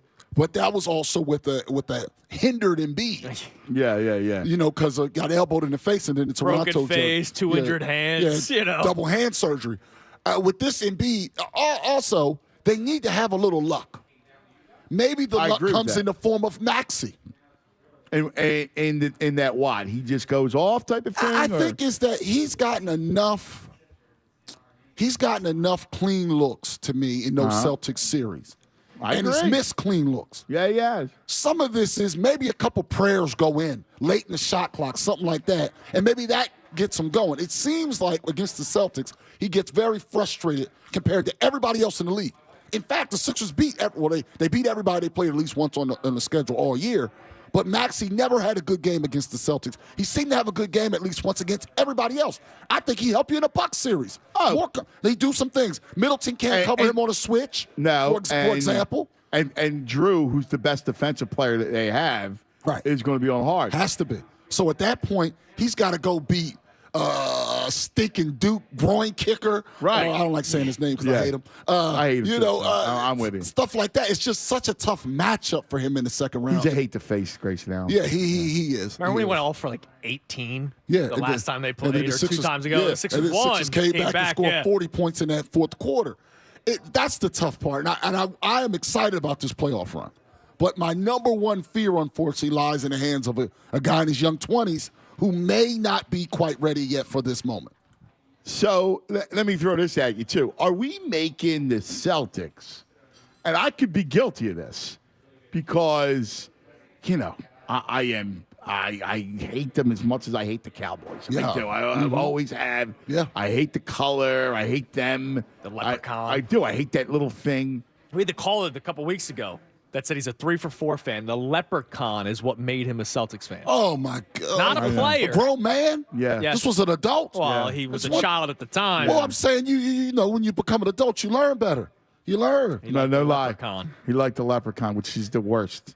You know, there's some women I used to like as a young man. You get older and go, nah, you don't want to go near that. Right. Come on. So grow up. So here's my question, though. Are we making the Celtics out to be the boogeyman? Yes. Yeah. And kind of fair, though. They've struggled against them. They're not a great team. This is not a vintage team. I agree with that. They're not a great team. The thing is, it's become such a wings league, and you talk about it all the time. The wings and how important the wings are. Nobody in the league has their combination of wings. Like you saw a poor man's, maybe a homeless version of it, even in Chicago last night, in that you had Levine and DeRozan. Yep. Now, they're not nearly as good as those two guys, but when they got behind, they stopped running plays, and it was throw the ball to Levine, mostly, and then throw the ball to DeRozan. And that was the game plan, and the Raptors didn't have an answer because you could just throw it to those two wings. The Celtics have that, and that's what makes it tough because Tobias can guard one of those guys. Right. At a time. Niang, if he's in the game, can guard neither. Harden can guard neither. Maxey can guard neither. Well, really, to me, it's the problem. It really starts up top. It's even less wing and more just straight up guard play in that you got, White, Brown, right, Brogdon, right? Those three are matchup problems because Maxey's deficient defensively and James is deficient defensively. Yeah. And, it's funny because Tatum, they do a good job on Tatum. And that I have to give some credit to Tobias. I know that Tobias is not everybody's favorite. He does a good job. He's long enough, and he's tough enough physically with Tatum to cause problems. He struggled the last few times against overall from the field against He has. But then, obviously, Brown didn't play in the last one. It's always another guy. Agreed. There's no soft moments. There's no soft spots. That's right. And you can't play Harden 48 minutes. I mean, he's going to play 40. Right. Yes. But they lose those 8 minutes when he's out a lot of times. I know. And also, Melton didn't make shots against him much this year either. So when you go to the bench, Brogdon's getting his, White's getting his. Meanwhile, Melton, Maxey, etc. aren't. So it's a matchup boogeyman. It's actually not. If you change, it really is the matchup. I agree. I think you're spot on. They are not a great team. I said it earlier to start this morning. This is not like the Birds, Celtics. No. This is not like that. It's not even like the Raptors when they had Kawhi, when Kawhi was at that moment playing better than anybody else in the world. Right. Agreed. Tatum is human. Now, he's a very good player. Very, very. Maybe he's a great player. But he's not like Kawhi was that year. That singular guy that can just destroy the game for you. Right. Like, that heartbreaking shot, both Embiid and Simmons had great defense. Yes. He still made the shot. Traveled. Of course he did, but it is what it is late in the game. That's the part. They're not the boogeyman team. In fact, the closest thing you have, a boogeyman, is one that didn't play well all year, and that would be the Warriors with Wiggins back. I'm talking about the whole league. Yes. You're not overly afraid of Denver, of the Grizz, of the Sacramento Kings, the Lakers. The only team, like if the Sixers make the finals against the Warriors, there's that fear of they've been there so many times. They have a gear that no other team has. Right. No one else to this point in the league, East or West, has that. So no, the Celtics shouldn't be the boogeyman, but it's just a bad matchup for this roster. Listen, and that I agree with. I mean, I've talked about and it's going to come down to that moment. It's going to come down to, and this is interesting because as much as that matchup is a problem, now let's look at the flip side. They have no one that can guard Joe. No one that can come close to guard Embiid. So here's the, and he's playing at such an elite level. Yes. All right. Where, doing things. He's clean out of the double. He's decisive with the basketball. But if they decide to play him straight up, he's in good enough shape right now, even after this long season. Yeah. And Doc has done a really good job at that. Yes. At managing Embiid. He's in great shape. He's going to have to he may have to win this series alone. And that's a tall ask only because we've seen in that 52-point game, they have just more guys. They don't have a guy that can match them. So let's say Embiid gets you 45. I'm being serious. And Harden gets you 20. So between the two, you got 65 from those guys. The assists are a little bit misleading in that 7 of those 10 might go to Embiid. So, and it's much easier to get the ball thanks to Doc. This year, they're much more equipped at getting him the ball than in previous years. Brett Brown, the offense for Embiid was just go wrestle, which didn't make sense. But he also had to deal with the Simmons factor. And even Doc, he finally figured out how to best use Embiid to get him the ball, to get him looks. Right, and one thing that Doc did really well, too, was Doc got him that dominant shot. Yes. Right? Like that money shot, which is the elbow, that the nail and all that. Like that thing. Like I remember him talking to Doc last year and him telling me like we spent like our whole thing was we got to get him to close. Like he's got to be a closer, and he's become that. Yeah. Like of the highest order. Yes. And he can win it by himself, but it's just a tall ass. Also, while the coach was only an assistant, all those guys have been there. Yep. And in the case of the Sixers, not everybody has. Right. Like for example, against the Celtics, McDaniels becomes a very important player if Niang's not making shots. Dude, if Niang's making shots, you can live with the defense because he makes enough threes. Right. Fine. But if he's missing shots, McDaniels now your most important bench player, arguably. Without a doubt. You go back to that Sixers Celtics game, the one where Embiid drops 52. Harden has 20. Here's the rest. See? Tucker had the 2 big threes. Yeah, late. That was great. He finished with 11. McDaniels gives you 8 in 15 minutes. That's huge. Because look at what Maxey and Tobias gave you. Right. So Maxey and Tobias both give you 5 points. Maxey 40 minutes. Tobias 34 minutes. Melton 0 points in 19 minutes. Niang 0 points in 16 minutes. B-Ball Paul 2 points in 9 minutes. So really, off the bench, by far the most productive player you had was McDaniels. Yeah. And the bench scored 10 points that game. I mean, and that's that. Unfortunately, none of us would be shocked if that happened in a game in the postseason where Embiid gets you 50. That's right. They get so little, and maybe they lose or barely win. Yes. And that, to me, is why Maxey, and I hate it, because people think that, like, when I say that, I'm, like, almost hating on him. It's just that, unfortunately, he has to grow up in an unfair situation. No, we need him. Listen, we all love him. I mean, how could you not love that kid? Right. That dude's the greatest, right? Yeah. Love that kid. But, you're going to need him. I mean, that's the bottom line. Hey, a couple things real quick. I want to get you some strategy stuff. Who do you play? Like, because to me, I'm playing Tucker at the 5 to spell Embiid. I'm not going No B-ball, Paul. I'm not going that route, man. I can't do it. Fouls. I can't do it. We've learned that these minutes, right, that, are precious. Yeah. And you can't give up, you can't go in 3 minutes get outscored, 10-1. No, I agree with you. You go small at backup 5, and B's got to play 38, 39 minutes. So you're dealing with 9 or 10 minutes a night that you have to deal with against that team. I would prefer Tucker there. And then you can play Embiid. You can almost go all bench if you're worried about things with Embiid. Yeah. You have to play Niang to start because you don't have enough shooting otherwise. But the moment you see he's cold, it's unfortunate He's Korkmaz 3 years ago. Yeah, quick hook. You just have to have the quick hook, and then it's McDaniels, Melton, and the other part, I know you don't love him. You don't have enough guard play. You might have to play Shake Milton if Niang's not making shots. No. You can't play McDaniel 40 minutes. He's a horrific player. I'm sorry. In the playoffs, he's the worst kind of player in the playoffs. I love the kid. I mean, nice kid, the whole thing, and I feel mean, but I don't want to be mean. But the problem is, the real problem is he's a horrible defensive player. But he can make a shot. And he can't distribute. You're right about that. In a perfect world, Niang makes shots.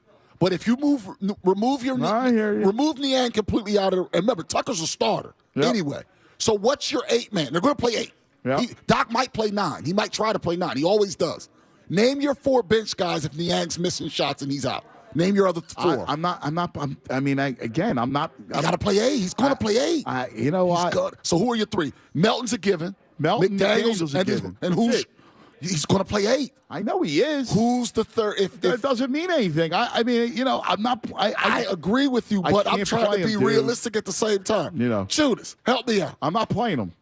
I'm sorry. Okay, then who are you playing? He's on the bench. Niang is out of the rotation, who are your 3 off the bench? Melton and McDaniels are a given.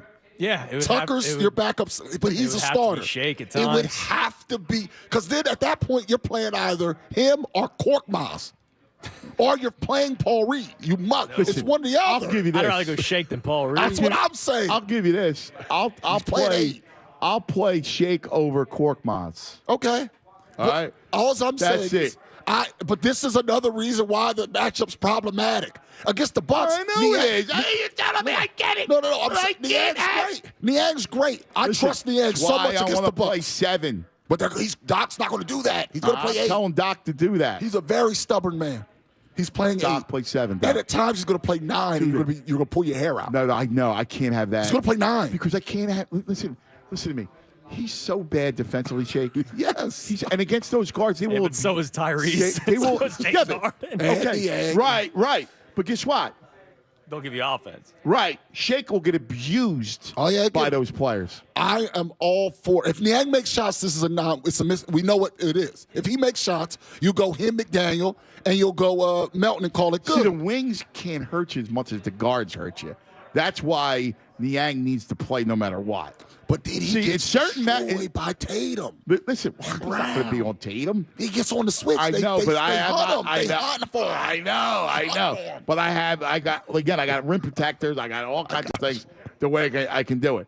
Again, other series, other issues, like in Milwaukee. Yeah. Like that's a bad Niang matchup. But he makes shots against them for some reason. He misses against the Celtics. Well, he makes against the Bucks. It's the weirdest thing. I know. He's more comfortable playing against Giannis. I know, but than he is against. I know, but I'm talking defensively. I got you. You know what I mean? Yeah. Like that's an issue. You're right. I need Niang to play. I need him to play. I want him to play as well. I can't do the other thing. But if he's 0 for 8. Dude, I can't do Shake. I'm sorry. I can't do it. I've seen it 100 times. I can't do it. I mean, when he gets that 20-point game in Game 5 to change the series. All right. Dick's here. We got lots to do. Oh, yeah, all right. You got people streaming it. It's getting close to lunchtime. Yes. So the people showing up. I see young Ray's over here. No, it's not Ray. What's his name? Dick Dunn. Dick Dunn. Yeah. And I'm Dick Chunas, so we got 2 Dicks in here. I kind of like that. A couple of Dicks roll around. Yeah. Dick Dunn. Dick Dunn. That's his new name, Dick Dunn. Slap it around in McGillis. Yes, that's right. Lots to get to. 610-632-0975. 610-632-0975. It's the Sixers Roundtable as we hang out on a incredible, beautiful day. It feels like the playoffs. That's right. It feels like the playoffs. And look at this. My name, DA. There you go.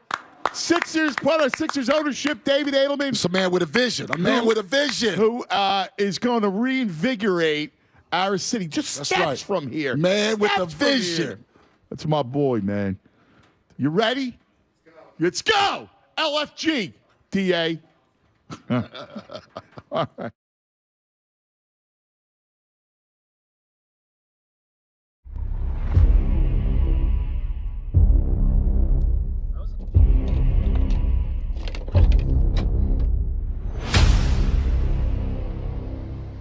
To head into the game, go watch Sixers play the Mavericks. Afterwards, we're doing a knockout tournament with all the 97.5 The Fanatic listeners and all the hosts. It's going to be a fun time.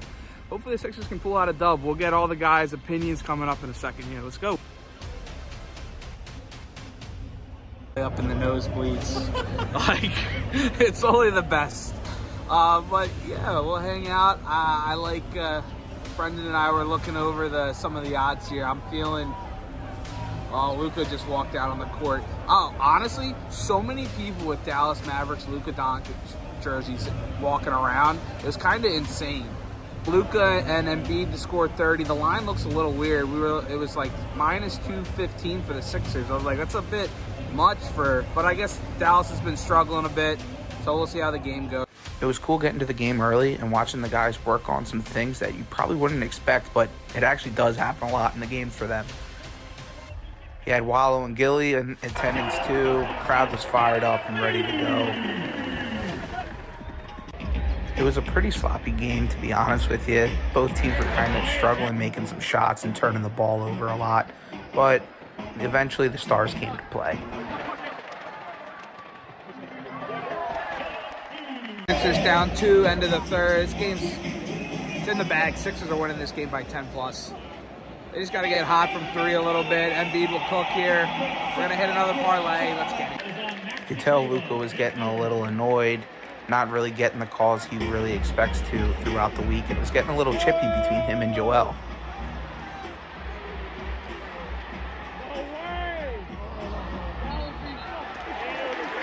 crowd, and the vibes were absolutely at an all-time high. Unfortunately, we had to actually go and work and get people signed up for the knockout after the game.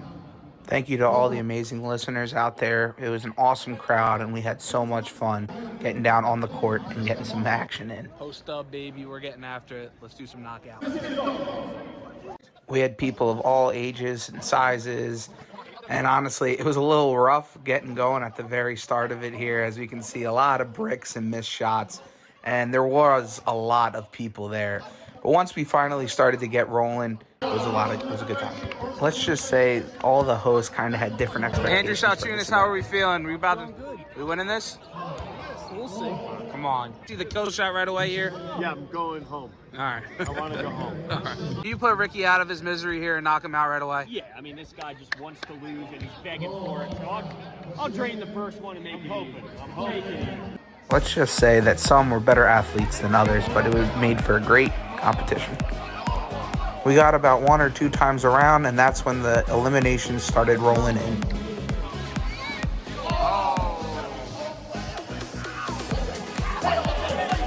We even had a huge upset with the odds-on favorite, the bro, Jamie Lynch, going down to Bob Cooney's daughter. And we could just say Bob was proud.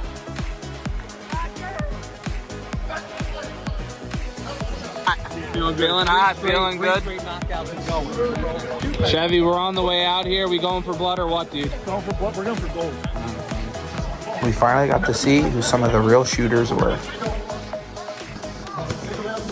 The competition in the company was at an all-time high, as you could tell, so we had some early eliminations.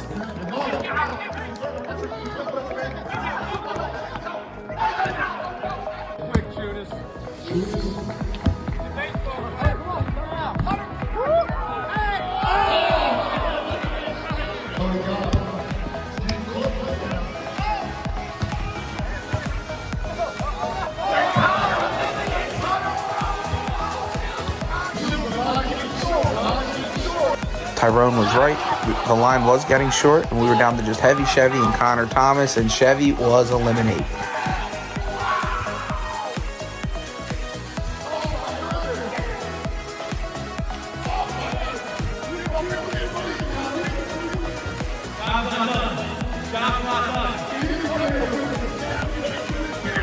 After Connor took down all of his co-workers, you could see he was starting to struggle, and maybe that was starting to catch up with him.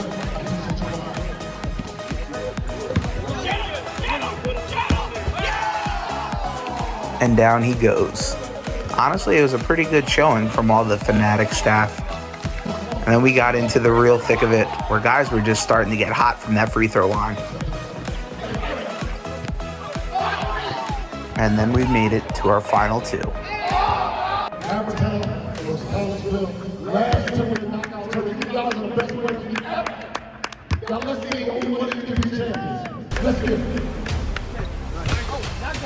Oh, you can make it! Oh, you can make it! No! And we had our winner.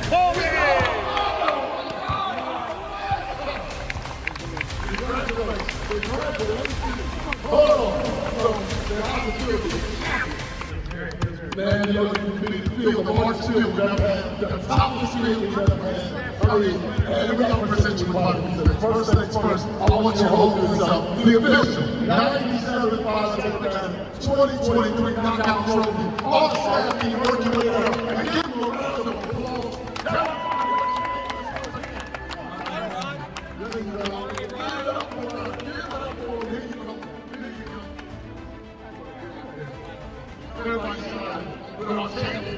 All right, Connor, champion, Fanatic crew, how'd it go? Listen, it went well. I shot good early, got into rhythm. That's the key. We had a long line of Fanatic people, and I guess I just kept knocking them down. I'm blessed. I'd like to give all the glory to my Lord and Savior, Joel Embiid. Just everything goes to him. Fun night here down at the game. More to it. Subscribe to the channel. Hit that notification bell. Let's get it. Go Sixers.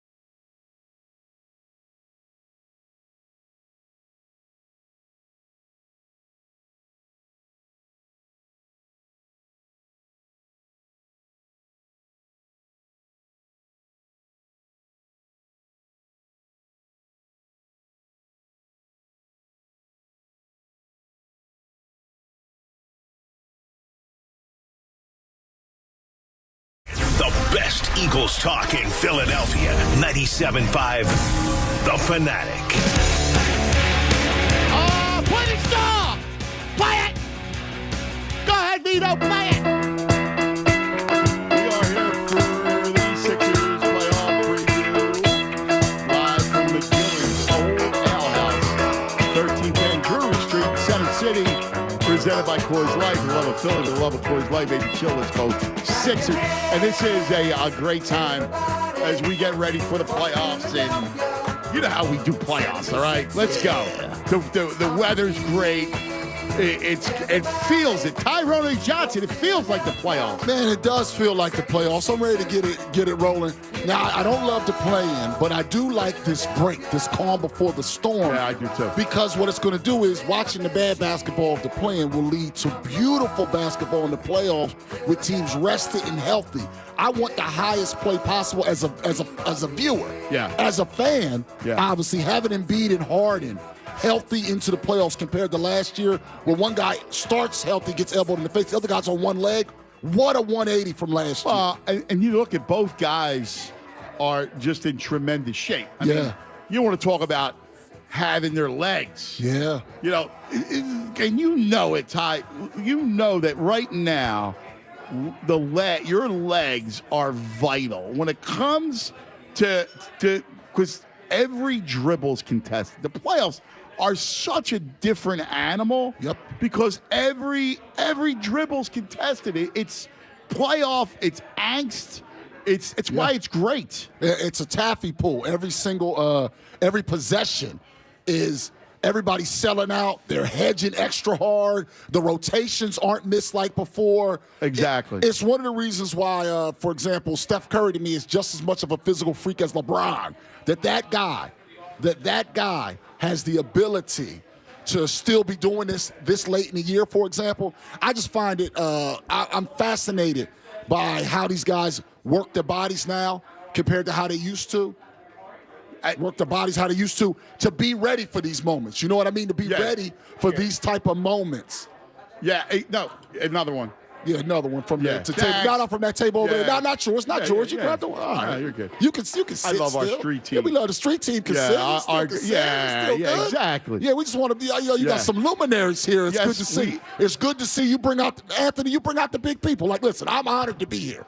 Well, Tyrone. You bring out the big time people in this city, Anthony Gargano. Dude, how long have we been doing this? Yeah, long 20-some years, man. You know, 20+ years. And this never gets old. I mean, that's what I love this stuff. I absolutely love it. DA, DA, Tad, come on over, man. Come on, let's get nuts here. All right, fellas, sit down. All right, because we have with us the Sixers chairman of 76 Development Corp. And Sixers partner David Edelman, Tad Brown, our CEO of the Sixers, and CEO of Harris Blitzer Sports and Entertainment. Boys, it's playoffs. Let's go. LFG, my brother. LFG. What does the playoffs mean to you, man?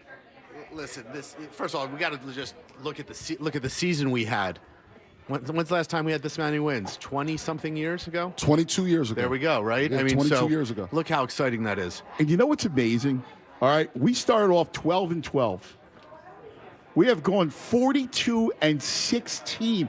And I almost think, because remember the injuries that started the season, and I think that's gotten lost, certainly by the national pundits. 42-16, Tad. Who's playing better basketball? Well, actually, technically, nobody. We finished out the season with the best record. I forget which day it was, but from just after the All-Star break to now. Yep. And I think it really crystallized where you started to look at the team when we won those 5 in a row on the road later in the season. Really tough stretch. That was when you could look at the team and say, these guys are coming together. There might be something really fun going on. Well, and you look at both the stars I was just talking about their legs. James, who you know very well, he looks fantastic. His legs have life in him. When he came over, last year, and Daryl said it, that, you got a hand me in, it's true. if you're on one leg, he looks in great shape right now. He's in great shape. You know, Joel's been lights out. He's in fantastic shape. All the guys, and Doc and Daryl have said this all year. Simon Rice, who heads up our athlete performance group, he and his team have done an amazing job of getting everybody ready, not only for the season, but for the grind of the season, and being prepared at this moment to, knock on wood, hopefully be as healthy as we can.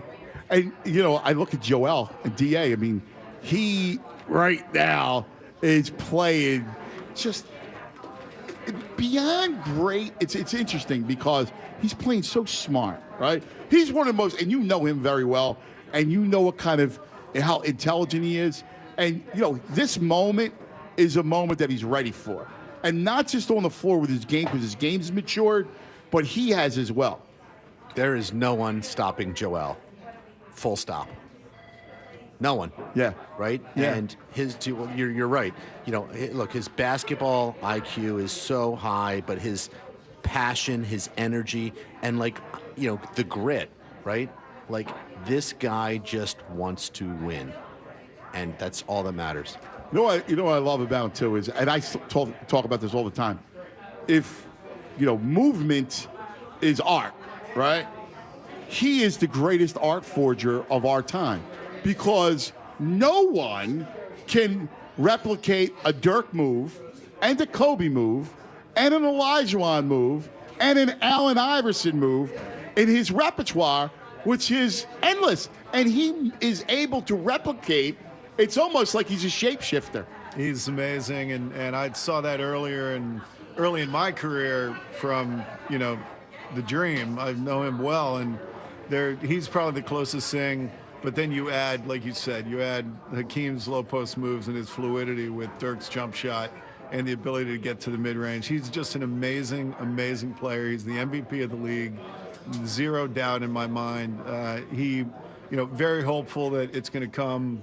The vote's going to come the way it should, but he's just an amazing player who's taken his game to the next level. Each of the last 3 years, you've seen him get better and better and better, and create more of a team game.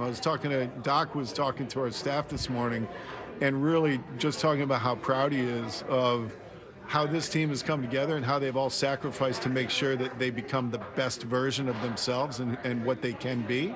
And, you know, nobody has led that more than Joel and James in the way that they've sacrificed for the entire team.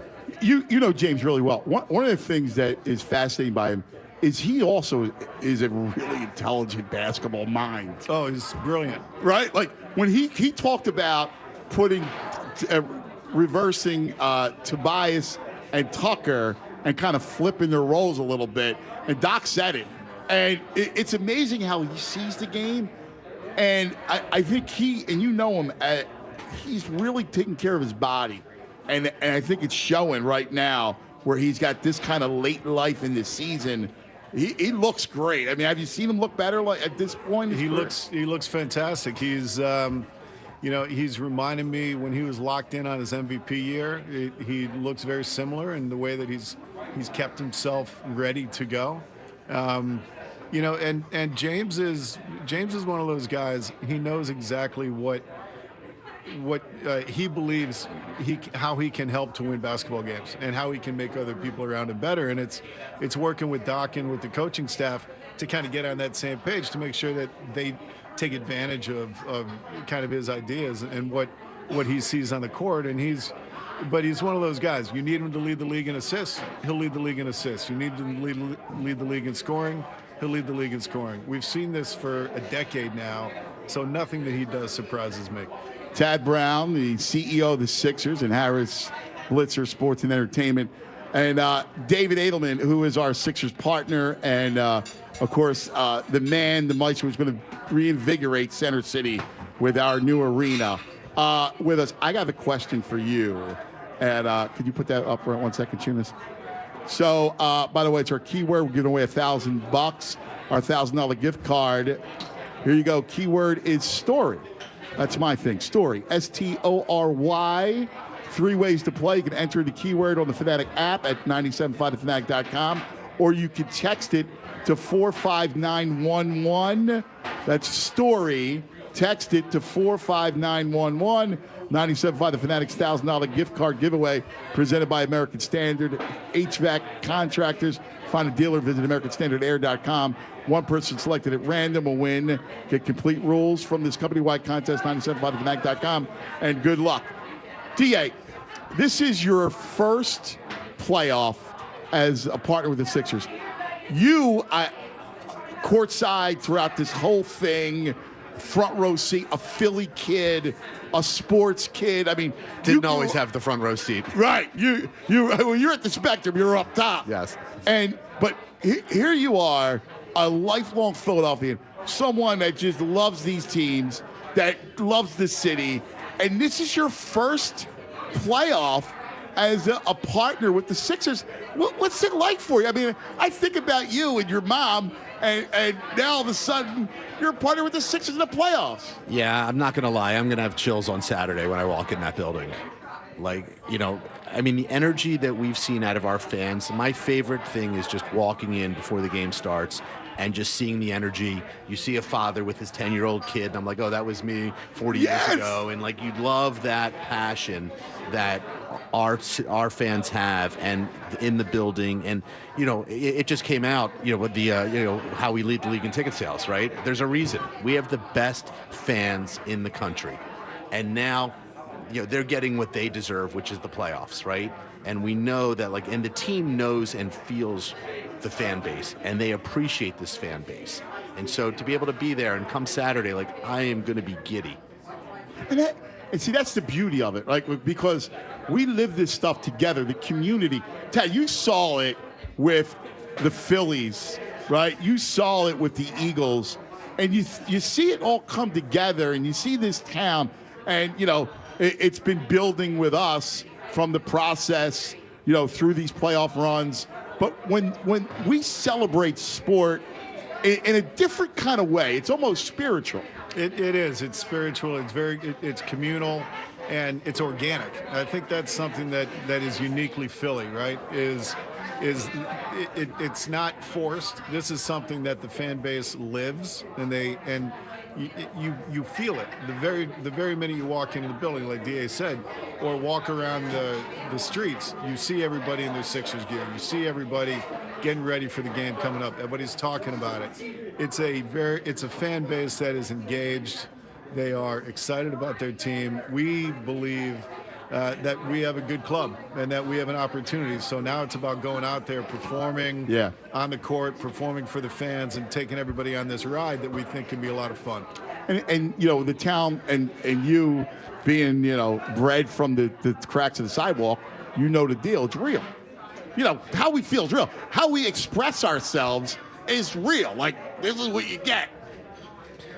The moment that Joel puts down his first dunk, that place is going to go nuts on Saturday, right? Yeah. You're just going to feel it, right? You're just going to feel that, and people are the energy is going to be thick in there, and I feel good. Hey, you'll have the sixth man next to you, Alan. He's listening now. So. We got to listen. We got to give him a yo, man. We got to give our man, the sixth man, a big yo, because we love him. We are steps from the new arena and where the new arena will be built. And, it's funny, coming here and I go, it's going to be awesome. Because I can imagine being at McGillen's and then walking right over to the arena, and it'll be an incredible thing. I just think I'm so excited by the prospects of what the energy and vibrancy of Center City will be like. You just said something really simple. You'll be here at McGillen's pre-gaming and be able to walk over to the arena. And that is what we want to give to the city and to our fans, is the ability to create an experience. Let that experience start before the game, get the energy going, get something to eat, get something to drink, go in the game, bring us a win, go afterwards, come back here, go down the street, and enjoy yourself. Make it a form of entertainment. Enjoy what the city has to offer. Energize the city. The only way to bring our city back is with the people and the energy of the people, and that's what we're going for. Listen, I'm so with you. I feel like I'm a big believer in any core of a region, and strengthening the core, because when the core is strong, it just filters out. It's like the sun, right? Like it filters out, Tad. And the thing about energy and what life and energy brings in sports, especially in this town where we talk about, sports builds churches in this town, is you've never, that's why it's so vital, because that part, and I lived blocks away for 20 years, so I know that part of the city needs to be redone and reinvigorated. And it's an opportunity, and it's one that I know that is very important to David. It's important to Josh Harris and David Blitzer, one that organizationally we feel is something that we can really provide and offer to the fans, to the city, and really help kind of energize. Like you say, it's about just creating opportunities for people to gather, engage, enjoy, celebrate all of Philadelphia, what it has to offer right here in the heart of the city, and do it in a manner that is celebrating sport, celebrating entertainment, celebrating special events, celebrating experiences that you're going to remember for a lifetime right here in downtown Philadelphia, while helping energize and really impact in a positive way this area of town that needs a shot in the arm. Yeah, and it's funny because I was telling my wife last night, because we like Europe a lot, we like Italy and some of these towns, and what they do is they have lots of festivals, right? They have lots of engagement for people, and I think one of the things that we need is more of that, more happiness and joyful gatherings where you can get mass people and, create more of those things, more, festivals, more stuff surrounding restaurants and causes and parades and all that sort of thing that really elevates the human existence in a city, in a town, and it brings people together. It's good that you mentioned that, because one of our visions is that on the days and nights when we're not, hosting a concert or an event or something like that this does become a community asset, that we can use it for people to be there and to gather and to celebrate, whether it's, high school graduations or high school basketball championship games or, banquets for Chinatown or other communities. Like, we want to be able to make this a community asset, and that's our goal. And the surrounding, the opportunity to build within the arena itself, the surrounding kind of multi-use, where the community can engage with and the community can really be a part of it on off days or during games and during events, because it's really about interacting with the local community and creating and amplifying the opportunities that they have. That's it. And again, and for everybody that's, that will come to the core, you'll provide that experience to make it easy as possible. And, again, the more life, we want to build this thing, the whole thing up and create more people and more life. Well, listen, we got some issues before we get to that. Like, we got Boston, Brooklyn, and then Boston. All right? Because we're going to beat Brooklyn. I know. Let's just focus on Brooklyn. I know. I can't go anywhere else. Tad, I'm insane. All right? You don't understand. David, the DA will tell you. Dude, the Celtics, we hate the Celtics. We hate them. We do. We hate them. We do. Tag. Basketball gods. Let's just focus on Brooklyn. I know. I can't. You have to forgive me, man. All right? Because we blew a 3-1 lead in 1981. All right? We blew a 3-1 lead. Moses was on the other side with the Rockets. All right? That was our title. Right. And we blew the 3-1 lead. We lost that game. That was our title. And then the following year, all right, it was, of course, we had the 3-1 lead. We blew it. We went to Game 7 at the Garden, and the ghost at the top of the rafters, and we won, and it was beat LA, beat LA. All right, so it goes, it's like the two teams, the Cowboys and the Celtics, man. Hate them, all right? Boys, let's get nuts, all right? Bring it home. Bring it, play the song for the guys. Play it. Go ahead, Mike. David Anderson, Tad Brown. Boys, listen, good luck. Enjoy yourselves. I appreciate you. All right, we'll come back. Sixers Roundtable continues. Lunchtime here at McGillen's. So much fun, man. This is what we do. This is how we do sports. in Philadelphia. 610-632-0975. Who's our next guest, Eunice? We got Bobby C. Bobby already C. in the house, Bob. He's probably 3 deep. He's been here since 9:30. Their show ended at 10. I love it. All right. Hey, let me tell you about my good friends over at Peruzzi Nissan.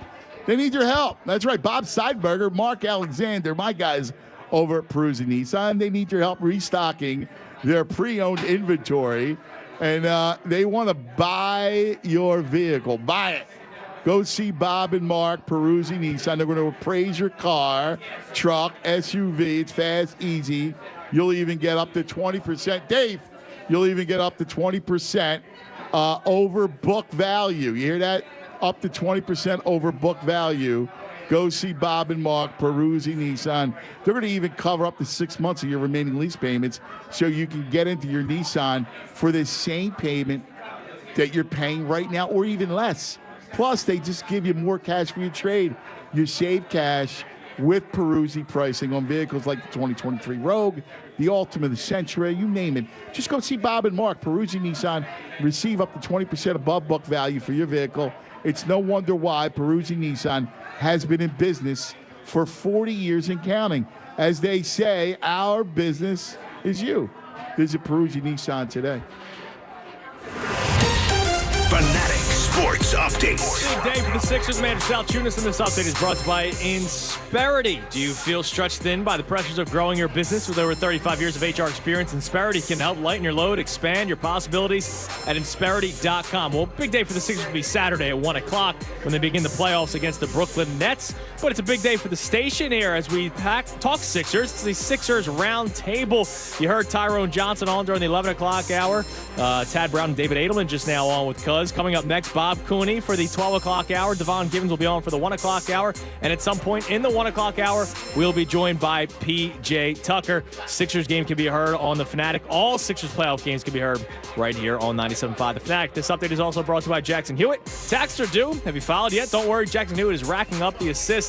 They'll get you filed or an extension before the deadline. Beat the crowds by going to Jackson Hewitt today. Keep it locked here in The Fanatic for all the latest news and information. I'm Andrew Sal Tunis, and this is 97.5 The Fanatic. This is the Fanatic Sixers playoff preview with Anthony Gargano, live from McGillen's Old Ale House in Center City, and presented by Coors Light. For the love of Philly, for the love of Coors Light, made to chill. Let's go 76ers. Give your small business one tech solution that checks all the boxes. It's all here with the Comcast Business Complete Connectivity Solution. It's cyber threat security for peace of mind. Check. The power of the largest, fastest, reliable network for small business. That's a triple box check right there. And save up to 75% a year on your wireless bill with Comcast Business Mobile. Check and cha-ching. It's everything you need to keep your business connected. From the company powered by the next generation 10G network. The Complete Connectivity Solution. Get started for just $49 a month for 12 months when you add mobile. And ask about an $800 prepaid card. Comcast Business, powering possibilities. Ends 5/21/23. Restrictions apply. Requires 2-year agreement, EcoBill, and AutoPay. New 100 megabits per second internet and security edge customers only. Equipment, taxes, and fees extra. Compares weighted average of top 3 carriers. Taxes and fees extra. Reduced speeds after use of monthly data. Savings vary. My brother-in-law died suddenly, and now my sister and her kids have to sell their home. That's why I told my husband we could not put off getting life insurance any longer. An agent offered us a 10-year, $500,000 policy for nearly $50 a month. Then we called SelectQuote. SelectQuote found us identical coverage for only $19 a month, a savings of $369 a year. Whether you need a $500,000 policy or a $5 million policy, SelectQuote could save you more than 50% on term life insurance. For your free quote, call SelectQuote at 1-800-743-8080. That's 1-800-743-8080. Or go to SelectQuote.com. 1-800-743-8080. That's 1-800-743-8080. SelectQuote. We shop. You save. Full details on example policies at selectquote.com/commercials. Only 1 week left to file your taxes. But don't worry, Jackson Hewitt is racking up the assists. We guarantee your biggest tax refund. and guarantee the accuracy of your return for life. So make a fast break to Jackson Hewitt. Our tax pros will get you filed or get you an extension before the deadline. Beat the clock and the crowds. Come in and file today. When every dollar matters, it matters who does your taxes.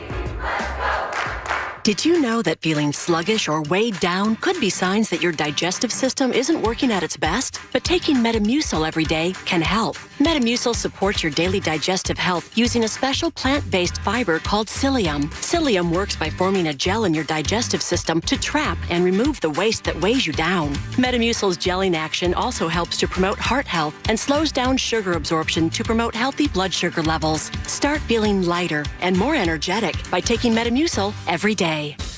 Your home or business is a reflection of you. Now, if you're looking to take it from middling to sizzling,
who didn't pick the game up until he was a teenager. So he was 16 years old.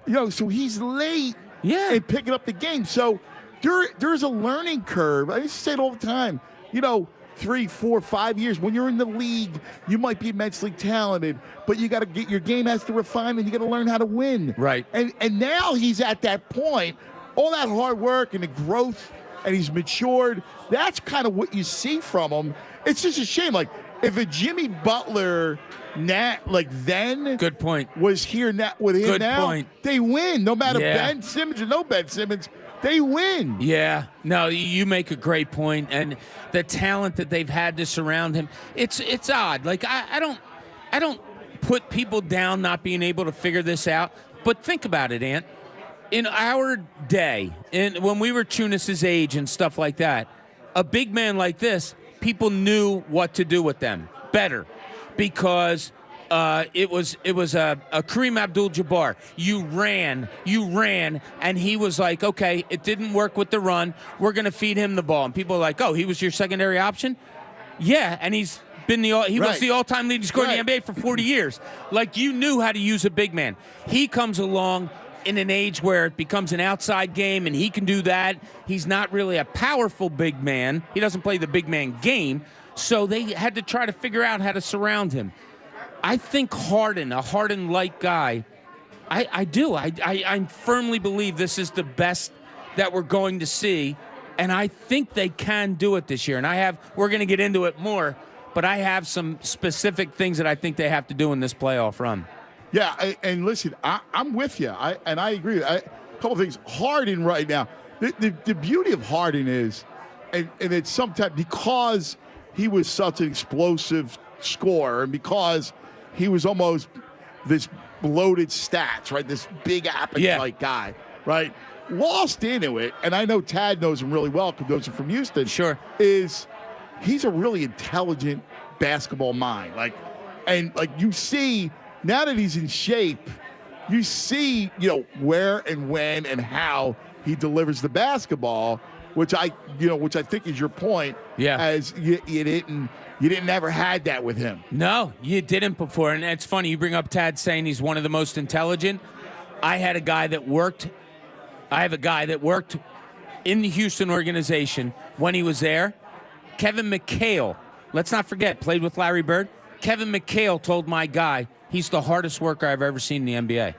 Talking about James Harden. Yeah. So you have all that. Last year, he was hurt. Like, he couldn't move last year. That's right. So this year he can move. He can step back. He has his legs. He can hit jump shots. To me, he's the key. I know what Joel Embiid is. James Harden is the key to me. The second key is Tyrese Maxey. Wow. They got to get him running, moving, and making defenses say, what the hell's going on here? And you're good to go. Yeah, I actually invert those two because I kind of know what I'm going to get from Harden. I think Maxey, especially against Boston. That's a good point. Fair. Is. So I went through the numbers and analyzed every one of those Boston games, right? 3 out of the 4 he didn't score in double figures. And go back to last year, he only played 3 games because 1 game he missed. Right. And 2 out of the 3 he didn't score in double figures. Yeah. And the 1 game he did, Marcus Smart did not play. So here you have 7 games against Boston. Twice he scored out of double figures. And again, 1, there was no Smart. He's got to get them easy buckets. He's got to get them runouts. He's got to give Joe a break. Right. He's got to be that whirling dervish that you talk about. And he's got to be able to get off where he has these moments where he could score 9 points in 2.5 minutes. No, you're absolutely right. And what does the NBA become? I think this is overstated a little bit, but it's true to an extent. In the playoffs, what does it become? More of a half-court game. I can't have him standing still in the half court. No. So if I have James Harden, Joel Embiid doing a high pick and roll, and a lot of times it's going to the left-hand side because that's what James Harden is. He's left-handed. I can't have him standing on the right-hand dunker side and just standing there. So what I have to have is somebody coming over and setting a weak side pick, having Tyrese Maxey move off of a weak side pick, him moving without the ball has Yeah. to happen. Yeah. And there was a couple times this year where I thought was really cool. Harden would come over half court, and you would have Maxey standing like high outside post elbow, and then just start running. And he would throw him the ball like running towards the lane. Just get him on the move. Get him on the move. He's so fast. It's impossible for a defender to stop him. And he's decent enough where he can finish and get contact, which we know. He can dump off to Joel, or he can kick out. Now, triple threat, that's not what we were taught as kids, but that's a triple threat right there. They just have to have Maxey moving and having the defense on their heels. Yeah, and I think that's so spot on, because when he's not and he's stagnant, it completely affects his game. No good. No good at all. It takes him away. You can't have it. All right, so we agree that Tyrese is such the vital kind of piece to this thing. Yeah. Let's keep it going. Let's look at the role of Tobias and PJ Tucker. PJ Tucker is going to be on next hour. When you look at those roles of those two guys, all right, now, how would you deploy against Boston? Tobias does a good job on Tatum. He's a willing defender, but he's got to rebound. He's got to help out big on the glass, play a lot of minutes. How would you get him off early offensively just to get you some points? Yeah, it's hard to say to a guy, go out and get me 18 in a lower scoring playoff game. Go out and get me 18. I'm not calling plays for you. Pick your spots. It's really hard. And I understand that. And for people that are down on Tobias, I understand that too. You'll look at box scores and you'll say, seriously, 8 shots, a guy's getting paid the max, and I don't care about money. Whatever. It's irrelevant. So here's what has to happen. And Anthony and Chunas, we've seen this so many times in playoff games. You have a guy that it's like, oh, damn, he hit another good shot. He hit another big shot. It might be like a Chris Middleton. It might be like a Pritchard or somebody, or White on Boston. It's somebody that you say, damn, that guy just keeps killing us. Tobias has to be that. He's got to be that 18-point, 8 rebounds, couple assist guys where you don't notice him as much, but he kills you at the same time. You know what I mean? It's not. They're not going to call things up for him. They're not. You only have so many possessions a game that you can call a play for Tobias Harris. No, that's the truth. I mean, he's going to have to hit his spot up when he gets an open look, an open three. It's like Aaron Baines a few years ago. Yeah, that's a great point. Aaron Baines. No, but he hit his open shots. But the thing is, it can't be a game here, a game there. It has to be every game. He's got to be there for them, and it's hard when you're going to have Embiid getting 35. Harden's probably going to get you 20, 25, and then Maxey's going to get you 25 or more, whatever. Where do the points come from? Well, Tobias has to be a part of that, and he's got to figure out how to do it. And a couple times, I am going to call isolation. When I see a mismatch, Tobias, isolation here. Let him back down and throw up that 12-foot fadeaway. He's got to be that. So he's got to be that great fourth guy. Bob, what do you think about how would you deploy your rotation? I really like Harden with the second unit. I like the way people do things with him. Harden's going to give you 38 minutes a game. I mean, that's just what it is. DeAnthony Melton. Really? Well, how deep is your rotation? Let's start there, because mine's very shallow. I hear what you say with the 5 and Tucker. Can he give you – so if you go 5 Tucker on the second unit, now I worry about minutes a little bit. 37 years old. What about old. Tobias? Tobias puts in minutes, man. He just does it. Know. He's a second unit guy. Well, so here's your second. I would almost use Tobias at the 5. I don't want to play Reed. I don't. I'm sorry. I know people talk about it, and he's a good kid. I don't need. Listen, I can't have those stretches, man, where I get outscored 9-1, 12-3. No question. I can't do it, and he kills me. He's still raw, man. So it's situational with me. What I need from him, I've been saying this for so long, I need active minutes. Loose balls, rebounds, junk layups, offensive rebounds, all that stuff. I need that from him. Now, if I look at the other team's second unit, I say, he's not going to match up well there because they went smaller. I'm talking Boston. Right. Yeah, so then you have to think, do I go smaller, a Tucker a 5, a Tobias a 5, whatever it may be. I think he's a key piece if you use him correctly. I don't think you can say I'm dead set on him being my backup 5. I agree with you on that totally. Listen, against Milwaukee, and, because there is size in Milwaukee. And look, he's going to foul. That's where, and again, now I may guilty. I'm going to raise my hand that I am uber focused on the Celtics. I just think intellectually they're going to beat Brooklyn, and, I'm not trying to piss off any basketball gods or whatever. I'm just being real that this thing's going to come down to a collision course between the Sixers and the Celtics.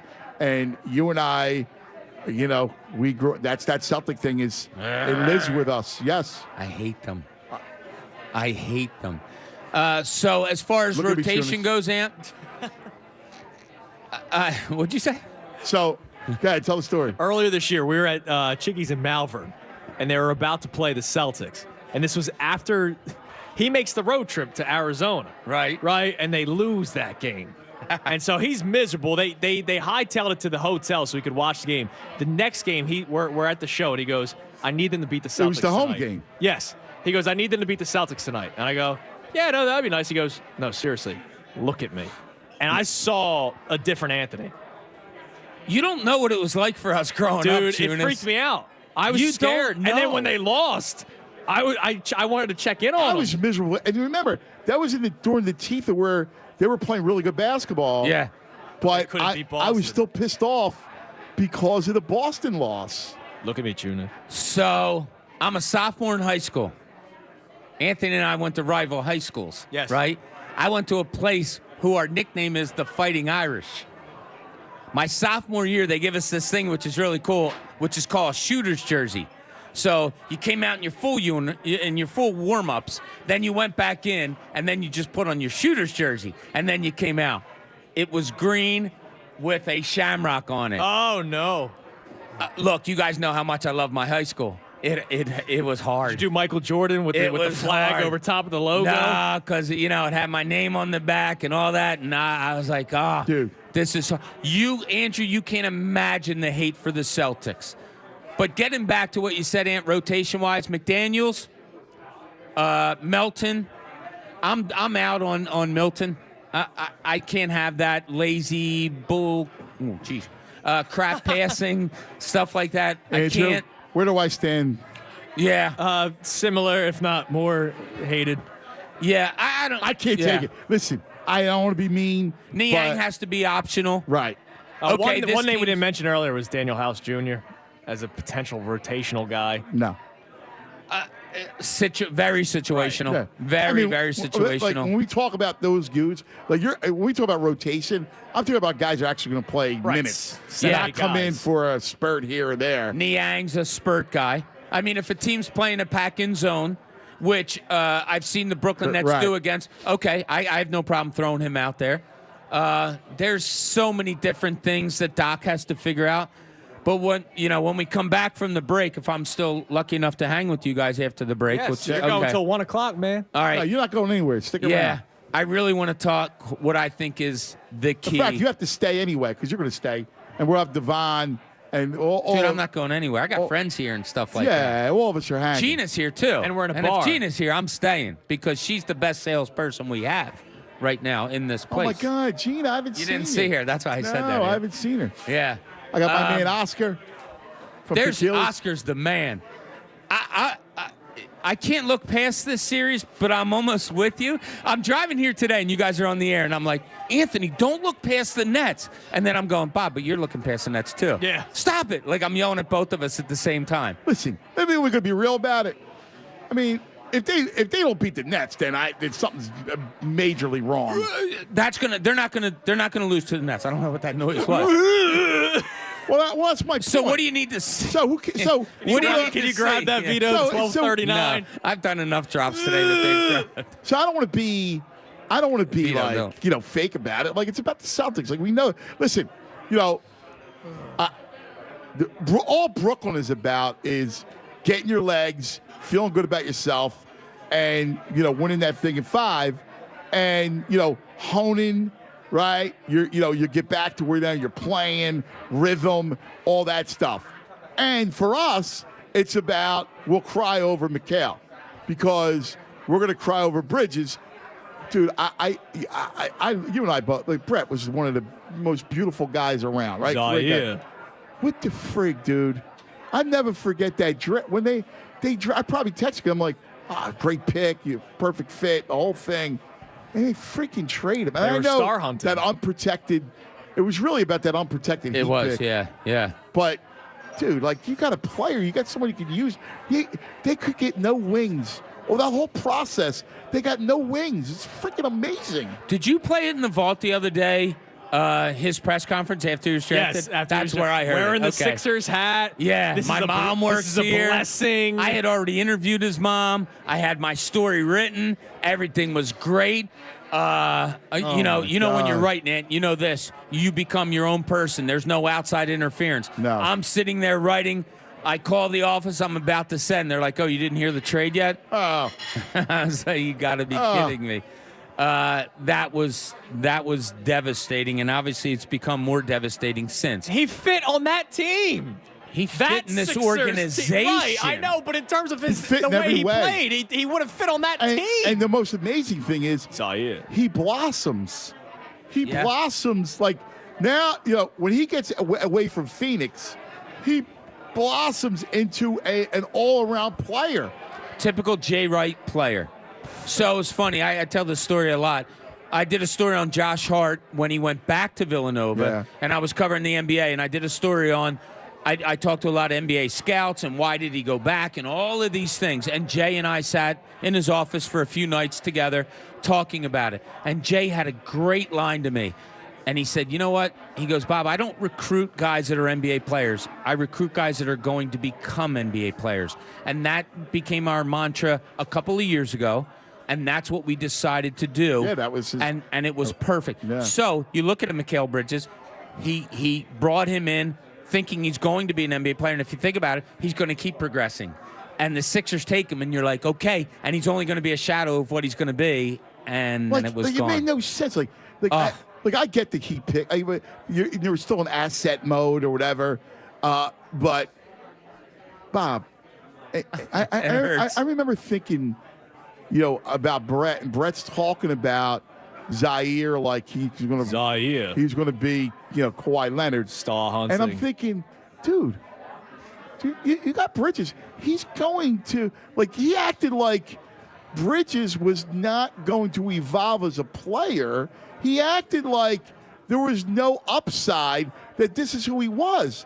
And I kept thinking to myself, dude, what are you thinking about? And as much as I love, the guy's a great guy, but the guy sometimes... That was horrible. What the freak he's looking at? 6'4" big man you were taking? He liked certain guys I would go, ew. Oh, he and I, yeah. Look, he knows more basketball than I'll ever know in my life. That's not true. But he and I disagreed on a lot of things. The one thing I will go to my grave in believing is that just because you get a paycheck in the sport doesn't mean that you know more than other people that are laymen or that don't get paid. Yeah. That's the truth. Yeah, that's the truth. The And bottom look, line we is have you know listeners the game, that tell us that all the time, right, Ed? And they're right. Yeah. Oh, listen. If you know the game, know the game. Yeah. I don't care if you're getting paid, not getting paid. You're a media person. You're a fan. Whatever it is, you know the game. Know the game. Yeah. But it is about knowing the game. Yeah. And it's not that hard. It's not like not everybody can be a heart surgeon. All right. Yeah. You and I have seen a lot of bad stuff. That was one of the worst. That was terrible. Yeah. Just terrible. All right. We got lots to do. Bobby's not going anywhere. It is the Sixers Roundtable. Devon will be joining us shortly as well. So we will add to the roundtable. This is a great spot live from McGillen's in the heart of Center City. What a spot. We love it. This place. Isn't it? We love bars. We love bars. We love basketball. Yeah. Yeah. What kind of guys are with? Yeah, I know. Well, what are you going to do? We're dinosaurs. Let's talk about Colonial Marble and Granite, right? Savings are in bloom. I know. I love the people of Colonial Marble and Granite. I've known them forever. The Papadopoulos family, Nico's now in charge, running, doing an amazing job. You can get a fully installed granite countertop for just $19.99 up to 40 square feet. How about an all-in kitchen for $69.99? That includes countertops, cabinetry, sink and faucet package. How about an astounding 65% off of exotic stone? All right, that's while supplies last. Colonial offers zero money down, 0% financing for up to 18 months on purchases of $19.99 or more. Stop by an area showroom. They're going to guide you through your project from selection to installation. Their flagship location in King of Prussia has the nation's largest slab yard, over 55,000 square feet of marble, granite, quartz stones like God's Art Gallery. Give them a call. Set up a free in-home consultation. We've done it. I mean, we just love it. We're going to go on the road to the new kitchen.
Old Ale House, 1310 Drury Street.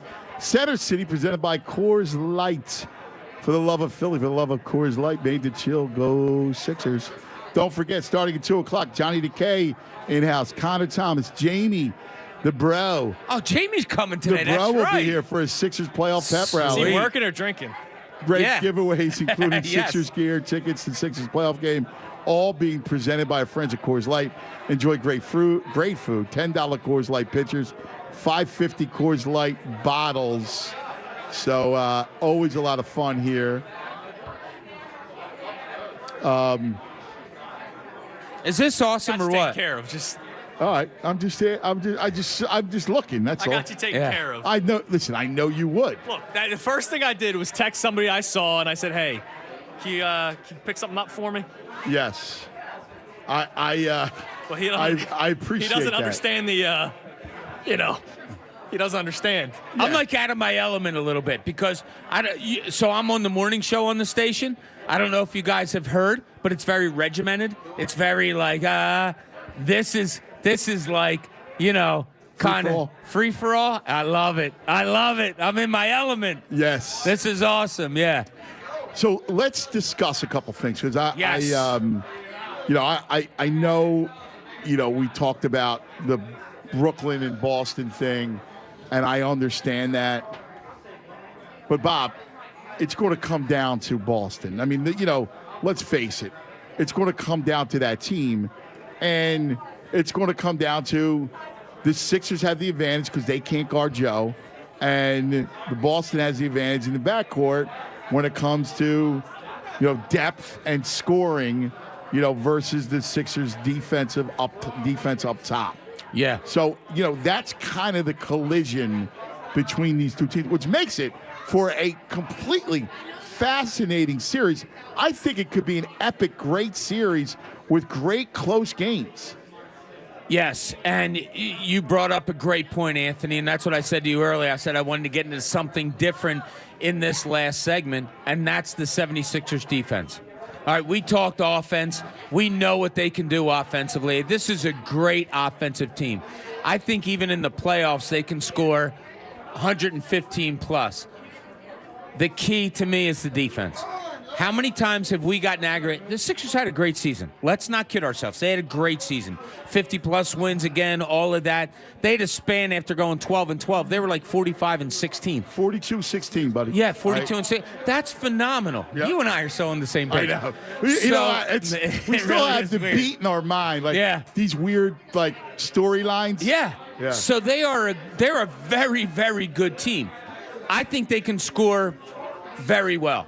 The key is the defense. How many times this year have you watched the game and gone like, oh, my God, why are they leaving so many people wide open at the three-point line?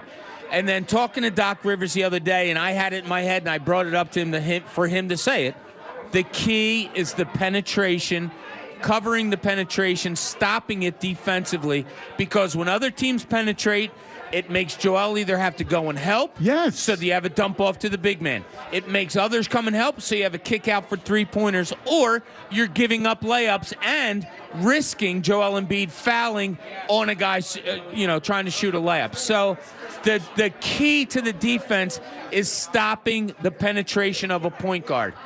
So how do you do that? It's funny because the key to basketball has always been, how many times did you yell, all the games that you coached, or that you were playing in, you're like, stop ball. Yeah. It always comes up, stopping ball up top, man. You got to be able to D up top because you can't let that, if you let that penetration happen from up top, so many bad things can happen.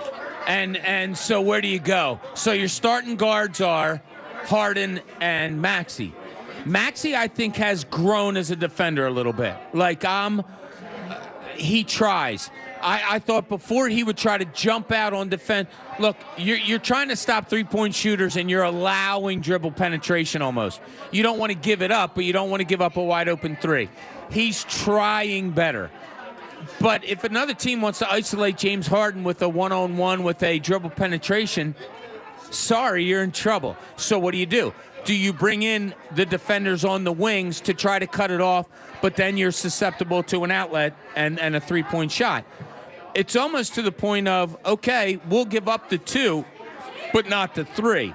Now you're relying on Joe being back there and being the rim protector. Defense, I think, with this team is the key. I couldn't agree more, man. Sit down, man. What are you doing? You all right? We got Devon in the house. Listen. Sit down. We all talk. No, listen. You know, we've been friends a long time. Yes. Hi. Hello. Devon Givens, everybody. Hello. The man, the myth, the legend. So when you're sitting there waiting for, like, you know, is Bob going to leave? Is it going to be something formal? Yeah, I didn't want to jump in on Bob while he was talking. No, that's why I wanted you to come down, because I told Bob, you can't leave. Now you can't leave. Okay. All right? Yep. I needed you. In fact, if you were here from 11, you'd still be here now. All right?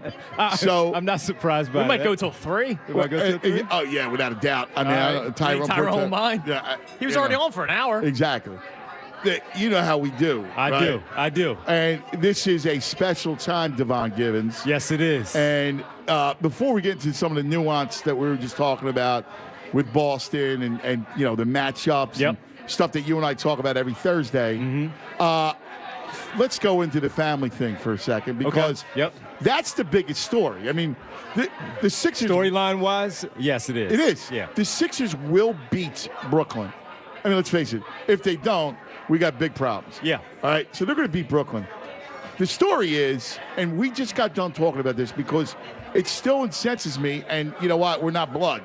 But it still incenses me that, and I get the unprotected Miami pick was, you know, the linchpin to the deal, but it's ridiculous. It was ridiculous because they never saw, and that's Brett, the growth, the potential for great growth within Mikhail's game. Now, he gets liberated from Phoenix for his own game, and he blossoms into just a great ball player and a guy that could do everything on the floor. And he always had the ability, Devon, that you figure that he would grow as a player, and they go Zaire Smith telling me he's going to be Kawhi Leonard. Yeah, trying to find that next star, and of course, star hunting. Yeah, star hunting, and I remember because I was there that night that the draft went down, and sitting there, it was exciting when it happened, and of course, I'm texting back and forth. As busy as they were in New York, I was still able to still communicate as things were happening, and everybody was thrilled with the whole thing. And then it went down 25 minutes later.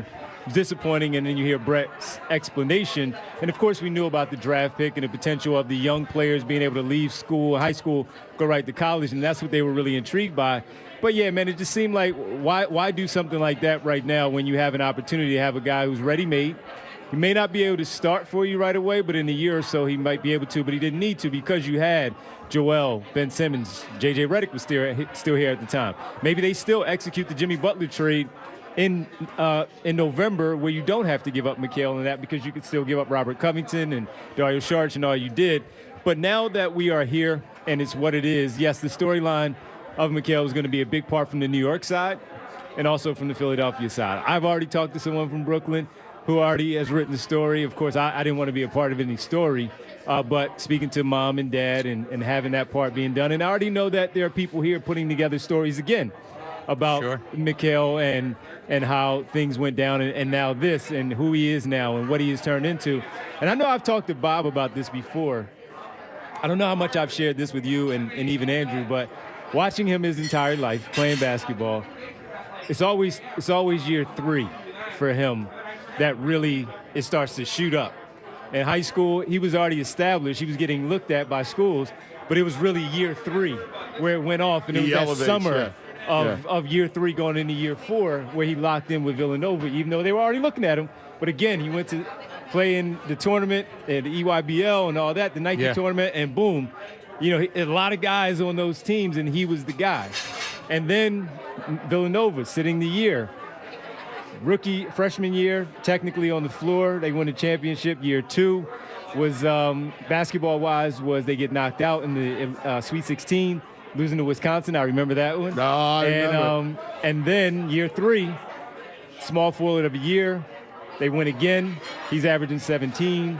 and he's picked top 10. So, and then it continued with Phoenix in the pros, where it was year 3 again, where he figured everything out, and then boom, again, the ascent happened. And now the difference between high school and college is pros, you keep going. Yes. Yeah. You can get traded. Yeah. You can move in free agency, but you keep going. And now we are seeing in year 5 of what he is, and I still think he can keep going of what he is, because now we're looking at him in different, where he has a different type of freedom now of him showing who he was. Bob, as you were about to say. All right, so I'm going to go back to mine and Anthony's former career, and I'm going to put on my journalism cap, and I'm going to say to you, Devon, as everything you said about him is absolutely awesome, but let's look at the Sixers looking at Mikal Bridges. How do you defend him? What do you think the Sixers should do, can do, might do in order to try to defend him, who has been the best by far? Yes, by far the offensive key for that team since he joined. To slowing down Brooklyn Mikal Bridges right now. Just Mikal Bridges. Look, you hear the phrase all the time, Anthony Minu, head of the snake. He's the head of the snake now. How do you go about it if you're the Sixers? You know what I would tell if I was him? What I would tell you? Go bleep yourself. Well, that's why I said I put on my old hat. I'm not dishing on my blood. Oh, well, look, I hope he averages 40 in the series and goes off. And as the story is now, where he's on Stephen A's last night, Stephen A's World last night during the game, and he's being interviewed with all these things. And we know that, to your point, he's the head of the snake, the game plan, the whiteboard.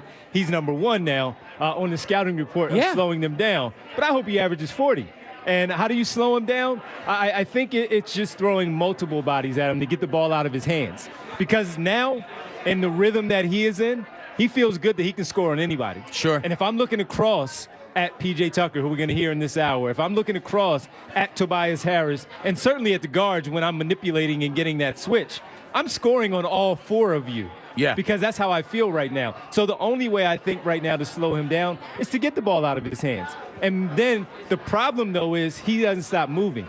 So he's going to keep going. He's going to find a new spot where I go in the wing, I go in the corner, I find my cut, where I find myself in the paint, and the ball is going to find me again. I have the length to shoot over all of them, including Tobias Harris, and get a good look. So the only way for me right now in answering your journalistic question of writing your story is to get the ball out of his hands, because of the rhythm that he is now in, 20-plus games in with Brooklyn. Yeah. Knowing that he is going to have everything flowing through him, that will be my answer.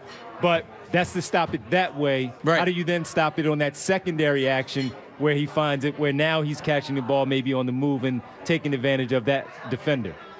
Well, that was a good answer. It was a polite answer for Bobby. Bob Cooney, the Tunis, Devon Givens, and I'm Anthony Gargano. And so a couple things. I'll follow up on Bob's question as a journalist. I'll put my hat on. And it's funny because I would write these long, sweeping stories, and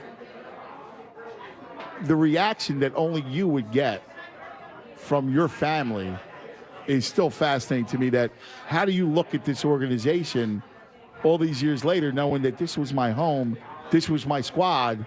How do you look at this team now? Disappointed. I remember one morning, me and his brothers, we were going to the gym, and we were going to play ball. You know I play on Sundays. Yeah. You all know that. So I would go on Sundays, and me and his brothers, we were going to the gym. And as things were happening, we were like getting ready for the draft process and all. What number is he going to wear? 25 is taken by Ben Simmons. What number is he going to wear? You know, stuff like that. Yeah. I think Amir Johnson was here, so he had number 1, but I think he was a free agent. So we thought about number 1. Look at him in the blue. The number 1. He's tall. He's lanky. It's all going to flow properly. Number 1 is a number. Number 5. No, Amir Johnson was number 5. But then we were looking at number 1, and we were like, that's a cool number of how we could do it. And so to your point, that night, and when he did get drafted, I was there when he had his workout with the Sixers. Alex Subers, who you all know. I love Alex. Who great is photographer. Team photographer. He's now moved on, but still does stuff here. He's great. I remember him I didn't know he did this, but after the workout and after he did all his press, Kale and I were talking somewhere in midcourt before he had to go and do the rest of his stuff. And Alex sent me some pictures a little bit later that I didn't know he took, that I still have, of him in his Sixers practice gear, all of that stuff. And Everyone afterwards, though, was disappointed that it went down the way that it did, where there were some hard feelings about how it all went. Understanding the business, but also understanding that this all fits perfectly. Why do this now?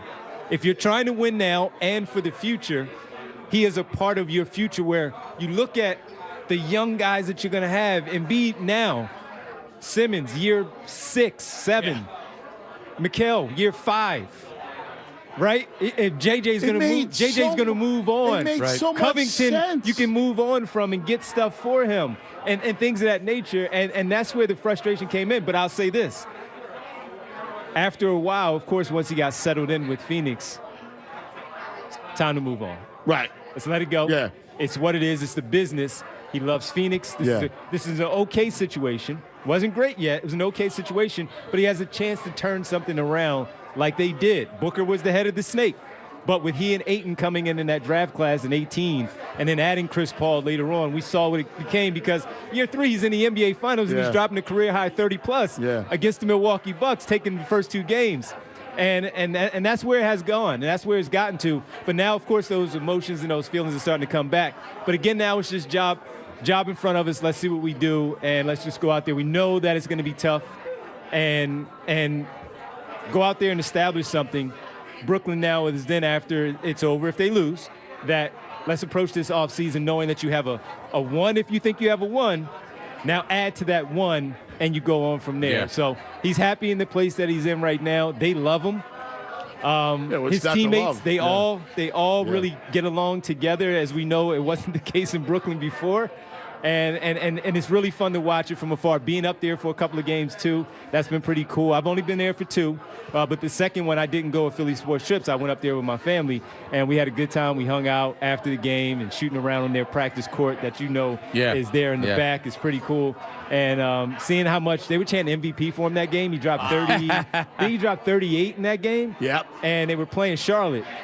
He dropped 38, and the career high was 45. So we were like, yo, is he going to catch 45? Is he going to break his career high? They started chanting MVP in the stands, and we were like, yo, this is crazy, right? But it's great to hear how they love him up there. It was weird being at practice the other day and having to stand there listening to Doc and Tobias and even Tyrese talk about him and the way that they talk about him and how he's different from Phoenix, but they know how good he is, and that's pretty cool. That's beautiful. So the long-winded part, that was my your column, my long-winded answer in answering the question. That's all right. Nothing wrong with that. So, yeah, man, it's fun to talk about it. Oftentimes I try to get away from it because his job is done now. I don't have to do anything anymore. Not that my speaking about him at that time was going to do anything, but just put it out there for my part. But his job is done as far as he's who he is. Now I'm just – before it was, hey, watch out for my cousin. He's going to Villanova, and he's, he might be a pro. Watch out for him. Now it's, hey, my cousin is this, and people are calling me now and asking they already about know him. About your cousin. Yeah. They know about. So that's pretty cool. All right, last thing, real quick, and then we're going to put Brooklyn to bed. It is ironic. Simmons not playing. Do you feel cheated at all? I'll start with you, Bobby. Is there a party that would love to have seen him, kind of for the series? Yeah. Okay. And almost, wilt. Yeah, I should be more that guy. Like I like to beat the guy into the ground. Yeah.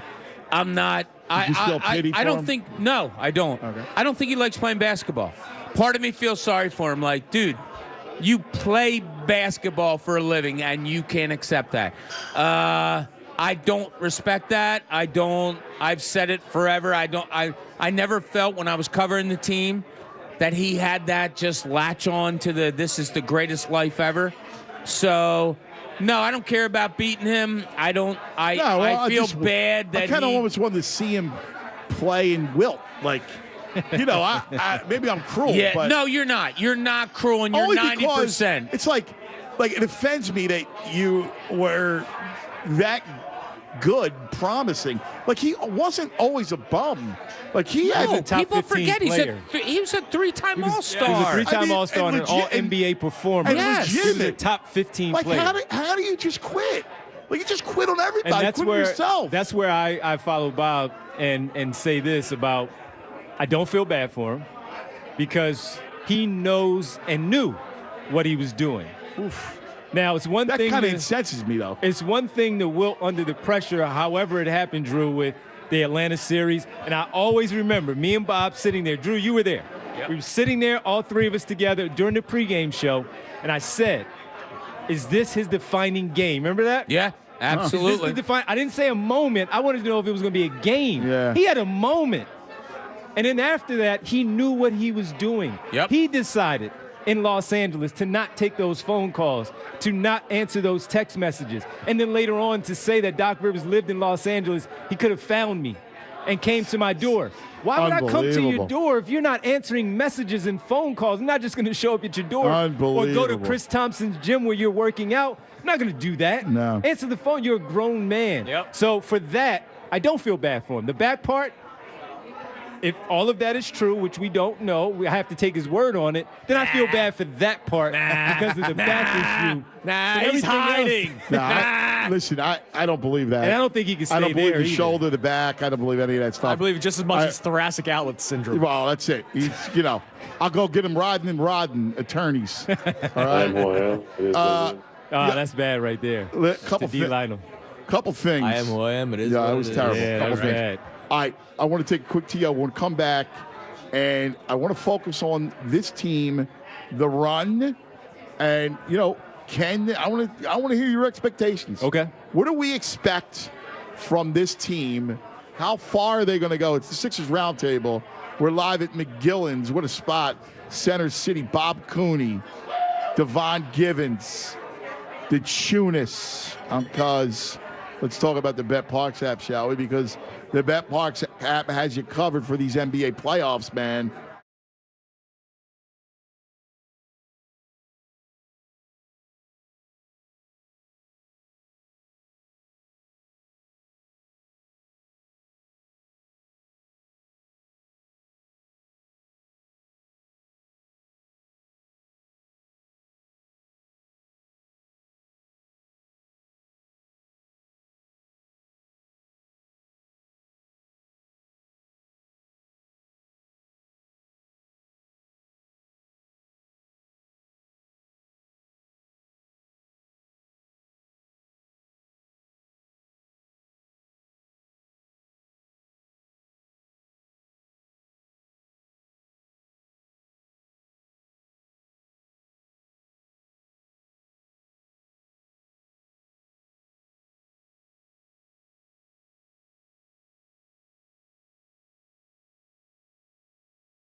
live.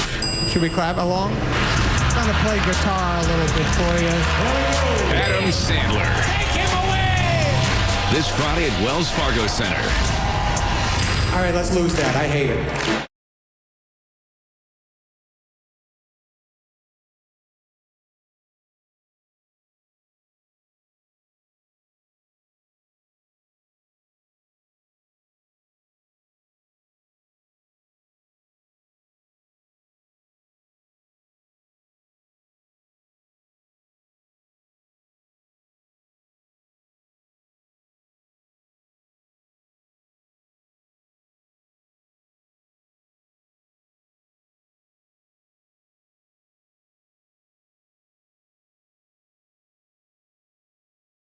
The Gargano Show, now. On 97.5 The Fanatic. Hey, Mike's Hey, thank you. Thank you, buddy. Thank God that conversation's over. I love it. Get on it, Tunis. Thank God. Bobby C. Sorry. Conversation's over. Devon, we're here live. McGillen. Why don't you have another one, Bob? Guess what? I can't. I would if I could. I paid a doctor to make sure I didn't. I would if I could. Have another? Yeah, I love them. Kids are the best. They're the greatest. I have 2 times as many as you do. I was talking about beers. Yeah. Oh, you're talking about kids? Yeah. Oh, wow. I would have another one tomorrow. I thought you were talking beers I love too. them. Here's the thing. I want to focus now on expectations, okay? Yeah. This is the 6th iteration of this Sixer team, another new team of this playoff team. This is number 6 of the playoff runs. I mean, think about how far we've come. I mean, Bobby was on the beat at the start of the process. How long did you make it through the process? Yeah, so I started with Eddie Jordan. Yeah. Made it through to when they won 50-plus games. So Right, the first Miami. Yeah. The Miami series. Was that Brooklyn, Miami? Miami, Brooklyn? Boston. That was the second year or first That was year? the first year. Okay. That was the Bellinelli, Ilyasova. Yeah. That's Joe when they won had 17 games in a row to close, 16 to close the season and win the first game. You're right. Yeah. That was at Miami. And then the switch happened, where they had the game 1, and the switch happened. Oh, my God. Al It's a Horford. struggle. Who was it? Covington that he got caught? Yeah. Yeah. It was Covington. Covington was fouling out, bro. Yeah, he was. Do you remember he was afraid that he couldn't go to the rim. He couldn't drive to the rim. That was always his problem. I mean, he was just such a. I never understood it. What people saw him, not even nice little player, but he wasn't going to be in a playoff situation. Here's how bad the process was, Ant. Oh. Ready? So we're in San Antonio, and get word the night before that they signed a guy named Robert Covington from the. Then it was the D-League. D-League, right? So we go to practice the next day, and he's down on one end of the court. Sixers have a closed practice, whatever. We go in at the end, and he's shooting. And I'm standing there watching, just by myself, watching. And Brett Brown comes over, and he goes, what are you doing? What do you see? I missed him talking to the media, Brown. Right. I didn't, he goes, what are you doing? And I said, this is the first legitimate NBA shooter that you might have here since you've been here. Yeah. And he's like, yeah, he might be that. And I go, no, that's... So what I'm saying is, that's how bad they were, that by far Robert Covington was the their best best NBA Before that, shooter that they had. Hollis. Now, he It was could Hollis shoot. Thompson before that. Now, he could shoot. Yeah. Oh, yeah, he could shoot. Covington can shoot. No question. Yeah. But to your You point, leave him alone. I mean, he was like so could Niang. Yeah. You know? but see, Niang is different. He will fire it up in Yeah. your face. Yeah. Yes. But we're talking about 6 years of this. By the way, just a program note, we're in the middle of our Sixers roundtable at McGillen. So much fun. We have all of our people. So, listen, I know we didn't do any calls today. Tomorrow will be the day for phone calls and for fans to get excited.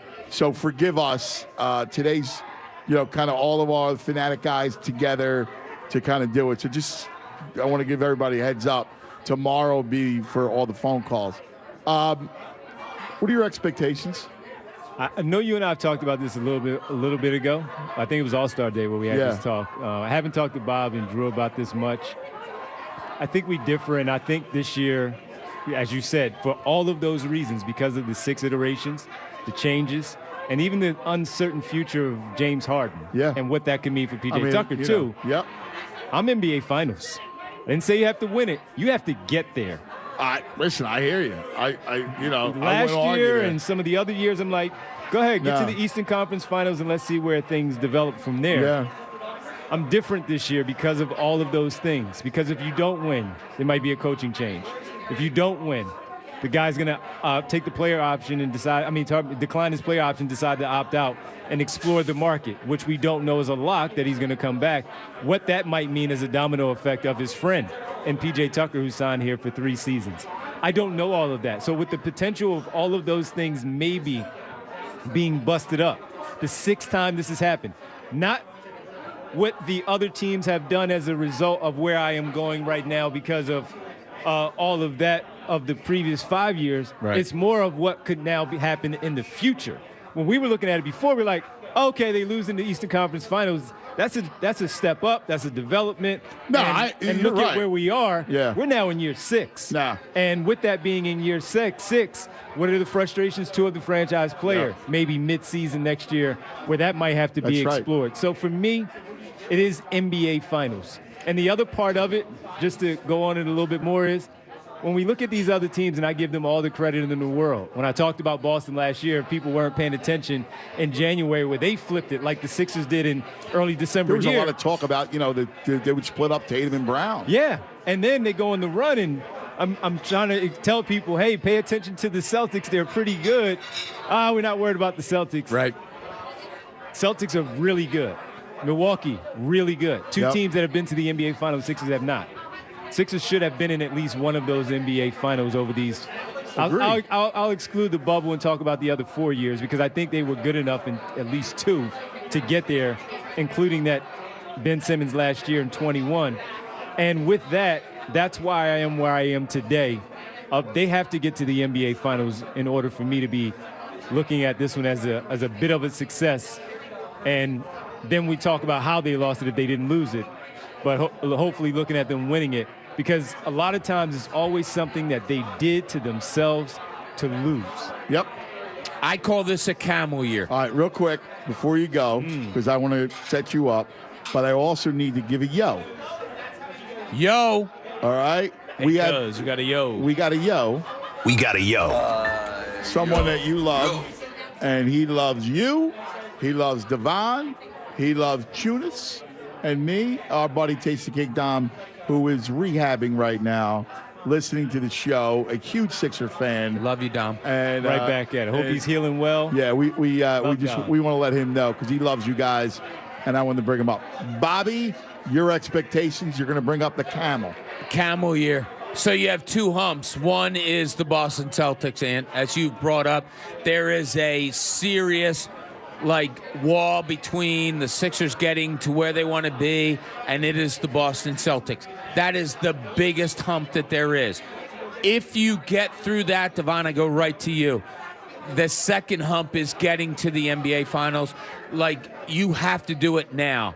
And this is a year where I don't care who comes out of the East. They're winning. Sixers, Milwaukee, Boston, they're winning it. I mean, it's going to happen. 100% agree with you. I just think, and I said this on the morning show today, I can't remember who said it. It might have been Stephen A., but I don't remember. I saw a national person say it. Philadelphia, Milwaukee, Boston, head and shoulders above everybody else. I agree 100%. And I'm thinking that's that. So, and you guys know, all the sports that we've covered in all of our lives, it can be physical, it can be mental, it could be talent-wise, whatever it is. There's certain hurdles that you find hard to get over. I don't think Boston is physical as much as it's mental with this Sixers team. Talent-wise, they're there. Al Horford's beating you. You're having guys beating you that shouldn't beat Williams, you. Blake Griffin. Exactly. White. I mean, you have different guys. White's good. No, he's good. But it's just they always find different ways to beat you if they're a Celtics team. 3 different ways they beat them. So you have to find a way, if you're the Sixers, to beat them. Then all of a sudden it's oh crap, I'm the Celtics and Tobias Harris hit big shots in this series, or all of a sudden PJ Tucker hit big shots, or their backup center was like he made their second unit better. Whatever it is, See, I can't. But it's a camel thing to me. My problem with Boston is I don't see, other than Maxey, like Maxey has to be Average that 10 guy points. that you talk about. Averaged 10 points in 4 games this season. And go back to last year. 4 games. He only was in double digits once, and Yeah. then it was a game Marcus Smart didn't play. Yeah. So Maxey has to be the guy to be what you're talking about in the Campbell, Bobby. And the other part real fast, with that camel, should they get over the Boston part, you can't stop there. You can't let that be your NBA final. No, not at all. No. And you guys know how much it means mentally to be able to overcome something. That's correct. And once you do it, maybe it carries you through the next series. That's why when we went into Game 3, that Saturday night game, where Tatum hit the shot, I thought that was a must-win for me because you still had an opportunity to tie break. Still had an opportunity to tie break there with 2 games left. And then with you being so close in the standings, can you jump them to the second? Yep. And then you never know how that might tip in round 2. But it was more the mental part, which is why I kept saying it for that one. And even Game 4, when they beat them, that I needed to see them beat them so you can have that I beat them. I agree. Once that at one least. bothered me. That Tatum game bothered me because they tried to win. They really tried to win. Remember, and the Sixers did, again, things to lose the game. They did, to Bob's point. They did. All right, Chunas, what are your expectations? For the playoffs moving forward, look, I love this series against the Nets. I think it's a 4 or 5 game sweep, gentlemen's sweep, 5 games, and then you move on, and then you go to Boston. And we've been saying this for months. It's weird to say it. I wish it was Milwaukee, right? Because I do think the Sixers match up a little bit better with Milwaukee than they do the Boston Celtics. But Milwaukee's still a very good team. Like, why would I want Giannis Antetokounmpo? Right? You have no choice. Right. Exactly. Right. So it's one of the 2 teams. The wing play, the guard play, it's going to be tough for the Sixers to beat the Celtics. But this can't be something where you go down in 5 or like a 6th game where it looks like you didn't really have much of a test, right? Or you didn't really have much of a chance, just like you did against Miami last year. You have a healthy Joel Embiid. And it's been a week now since they played, right? Like they've had some time to rest up. So I don't see why Joel Embiid should be slowed down at all by the Boston Celtics. And James Harden, if he's playing the way that he's been playing, you mentioned it, 42 and 16. Like, James Harden has played well during that stretch. Incredibly Very well in that stretch. So why wouldn't James Harden continue to have a good series? They're going to have to slow down all their guards, and that's going to be tough. And it might not be, final scores of 90 to 85. There might be a lot of points scored between the 2 teams, and that might just be the way that it is. But I see this series going deep, 6 or 7 games, and obviously I'm hoping it's the Sixers on top. And again, you expect. What are your expectations? Finish the thought. Get to the finals. Got to get to the finals. Yeah, I agree. I think that has to be it. And I think if they do that, it bodes well for the future. It bodes well for the next 3-4 years of Joel Embiid being in his prime. You've learned how to get there. You've learned what it takes to get to another place. And even if James Harden leaves, it has taught you what you need to surround Joel Embiid with. Yeah. And they still need to surround him with more. Well, there's 2 other things I want to get you guys with this roundtable. Let's start off with, let's now go to Doc, because we have not gone to Doc. Now, we know that Doc. Fantastic season. Right. Doc, playoffs, Doc, to me, the rotation, the lead thing, which is, he's very sensitive about, obviously. When we talk about, what role does Doc play in this whole thing, and how do you feel going in with Doc? He plays a big role because I think if they get knocked out in the second round, now we're talking about maybe a change there. Oh, yeah. And I think he plays a big part there. And as many times as he's been to the finals, too, with Boston, winning 1, losing 1, all the opportunities with the Clippers that he had didn't get there. This one, knowing that he can say it, and maybe he's, being honest when he says, I don't worry about the pressure of what people think. I've dealt with this before. This is not much of a big deal. I know what my job is, and that's to win a championship. There's some pressure there. for him to get this done because of not just him, but capitalizing on 3 MVP-level seasons from your franchise player. Having James Harden, where you're not questioning anymore the availability of Ben Simmons and what he is. You've made helped to make Tyrese Maxey into something, and you have a lot of good role pieces here in this that you're a top 3 offense in the NBA. You're a top 10 defensive team in the NBA. There are no excuses for Doc Rivers. And to him and even Brett Brown, this is the first time they've had a team from the beginning. Yes. Like there wasn't a big change mid-season. Deadline. Jimmy Butler, and second Tobias month Harris. of the season, Harden last Tobias year, Harris, Harden. This has been the same team. And with since it, day one. and with it, one more time, he hasn't done anything any different than Brett Brown has done. That's true. The only thing he did that Brett Brown hasn't done is get the number 1 seed. Yeah. Other than that, they've both been to the second round, and neither has advanced. And when we talk about the Sixers in playoffs, what is the number one thing we say? Can't get out of the second round, right? Yep. He hasn't, meaning Doc Rivers, gotten out of the second round since 2012. So what makes him any better? So as much as he's asked about what do you it, see? Let me ask you a question, Bob. You covered the league forever. I want you to examine Doc, analyze Doc as a playoff coach. It's a great question, and like when he was with the Clippers and they got ousted, and then there was questions right away, questions among his superstars and Doc Rivers and stuff like that. When I was covering the league, I thought Doc was one of those guys. I really liked him. I thought he related to the players, media, just an open, honest guy. The fact that when there was social activity going on in the world, and media would go to him about it. That says a lot about a guy. Sure. Like, he understands life. He's a leader, and exactly, he is that kind of guy. That I agree with that. Yeah, exactly. I think he's made Joel Embiid's life a lot easier with the way he's coached.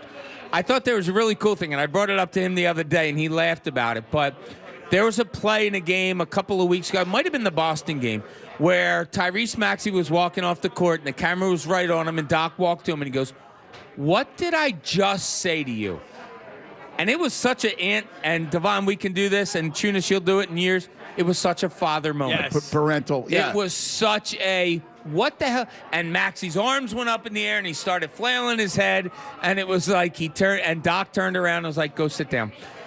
That's cool. For people that don't think he can develop young players, I hear you. But I think he's pretty good at it. And I agree. I think he's when it comes to the basketball stuff, he's good. He is very good. He got Joe. He has made Joe a much better player. He has gotten Joe that shot that is money, that elbow jumper. The layup from right? 15. Yep. He's done that. He's made Maxey a better player. He makes guys better. My only issue with Doc is games going on. How do you now attack another team and beat that other team? And that includes the rotation. Like I got frustrated that Atlanta, bringing Milton on when he hadn't played in the fourth quarter. Like those spots where the game changes, those runs.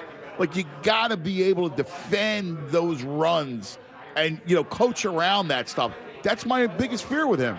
One of the things that I did see with him with that this season was, I'll highlight one of the later games last 2 weeks. Team was on a run, and Embiid was on the bench. Embiid normally comes back around 7 minutes or so in the fourth quarter, give him his necessary rest. Said no. Brought him back in about 2 minutes earlier. Yeah. Because they needed it. They needed to stop that bleeding. Needed to make sure by stopping that bleeding that you had the big fella back out there. And, okay, all right, this is what I normally do, but here we need this win. I think it might have been the Boston game, as a matter of fact. And it was going the other way with Paul Reed and the guys on the floor, and he needed to make that change. You have to find the obvious advantages and not stick to what you did. So, okay, at the 7-minute mark, he's coming out, he's going in. That can't happen in the playoffs. And Doc knows this better than anybody, but it's got to be that. It has to be, wow, I got not Shake Milton. I'll go with DeAnthony Melton. Wow, he's really got an advantage on this. Don't go away from it because now it's the time to bring Tobias back. Stick with that. Sometimes I see advantages or disadvantages with Doc, and he sticks with it maybe not long enough or too long. Can I give another one to your point? Yes. The Milwaukee game, the last time they played, was that Saturday night? Yep. Saturday night in Milwaukee, not the one that they won. I know what they you're going to lost. say. I know exactly what you're going to say. Embiid sits down. Yep. Budenholzer brings Giannis back in. Yep. That's when they go in their run. Yep. So was it, all right, how do I do this one here? While Giannis is already sitting, Embiid is playing, Sixers are playing well, but now you get pulled and Giannis comes in, they go on their run. What do you do then? Exactly. Yeah, exactly. You got to figure that out a little bit better. And Spoelstra, one of the genius of him, and look, they're dead and all, but as a still like him, yeah. As a game day coach, he really knows how to attack a team. Like he understands how to exploit weakness. Yeah. And I'm wondering, can Doc exploit weakness? And I don't know. Like, he obviously is a great basketball mind. Can he exploit that weakness? Well, how does he do it against Brooklyn, where you're the superior team, but you don't want to get caught because they can shoot. And one of their problems, whether it's Dan Burke or Doc Rivers, is defending that three-point line. And how do you make sure that you do that where that does not become a problem, and then, to your point, exploit the weaknesses that Brooklyn may have to you? Now, we know it starts with Embiid, but are there others? Because their length may bother. We've seen it now with the Tatum, Brown, Smart, White part with the Celtics that Drew brought up. But now with the Brooklyn Nets, they're going to throw at Finney-Smith, Mikal, coming off the bench. Harris. You're going to have O'Neal with his defense and his length. And then with the shooting of Harris and Curry coming off, how do you make sure that you don't allow that to be a problem and still be able to exploit your strengths to their weaknesses on the other side? Now, all due respect, I do think the Brooklyn thing takes care of itself. Mm-hmm. But let's talk about, how do you go after Boston? And I'll start with Devon. I'll start with you.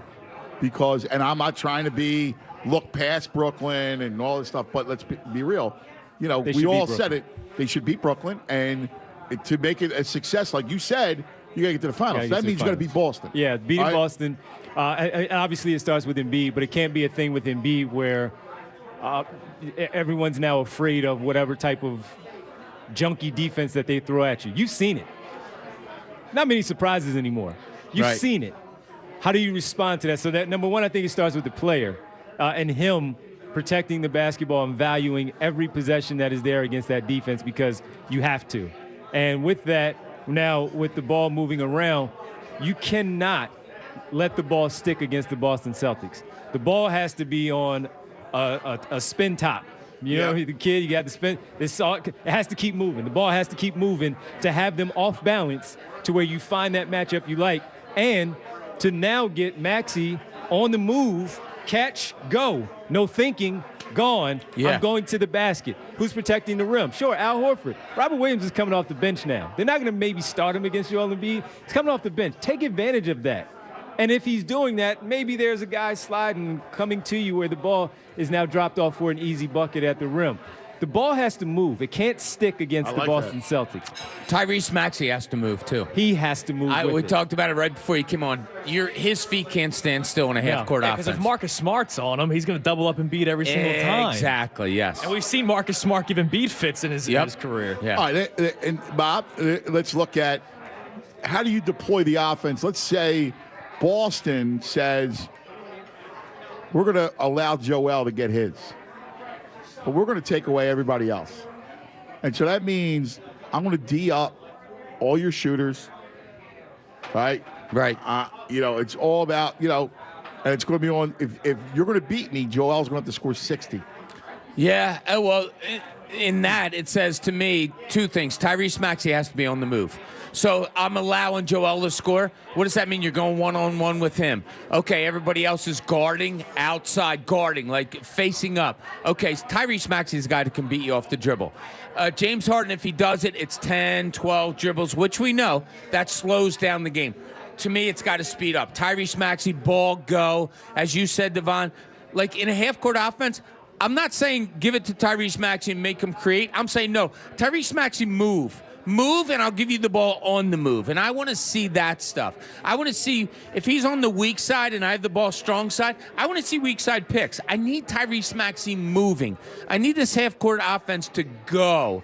So that's what I'm looking at, Ian. If they, allow Joel Embiid to score 60, okay, understand that. But you still have to get it in a way that it doesn't allow the defense to stand still. They have to be on their heels and move. If you're allowing Joel Embiid to have his, Tyrese Maxey has to be such a mover that it's going to allow James Harden open space. It's going to allow other guys to have open spots to shoot the basketball. Shot creators. Exactly. You have to be a shot creator. Exactly. If that is happening, you're going to have to be able to do that. And if Tyrese Maxey gets an angle on his defender, I'm taking him every time, at least to get a good opportunity. And then the other part is the Tobias Harris piece. Because look, and that is when we talk about. He has played well against Boston. Yes, he has. He had, and defensively played well against Boston. I was telling that to Bob earlier. On Tatum in the last done a great job those on two Tatum. games, in games 2 and 3. Yep. 15 points before the shot to win the game. In game 3, where he had 18, and then in game 2. He really, really defended him well, and I think he ended up with 15 points in that particular game. So, yeah, absolutely. That's where I'm going with it. Shot creators and making sure that you get it done that way. Have to.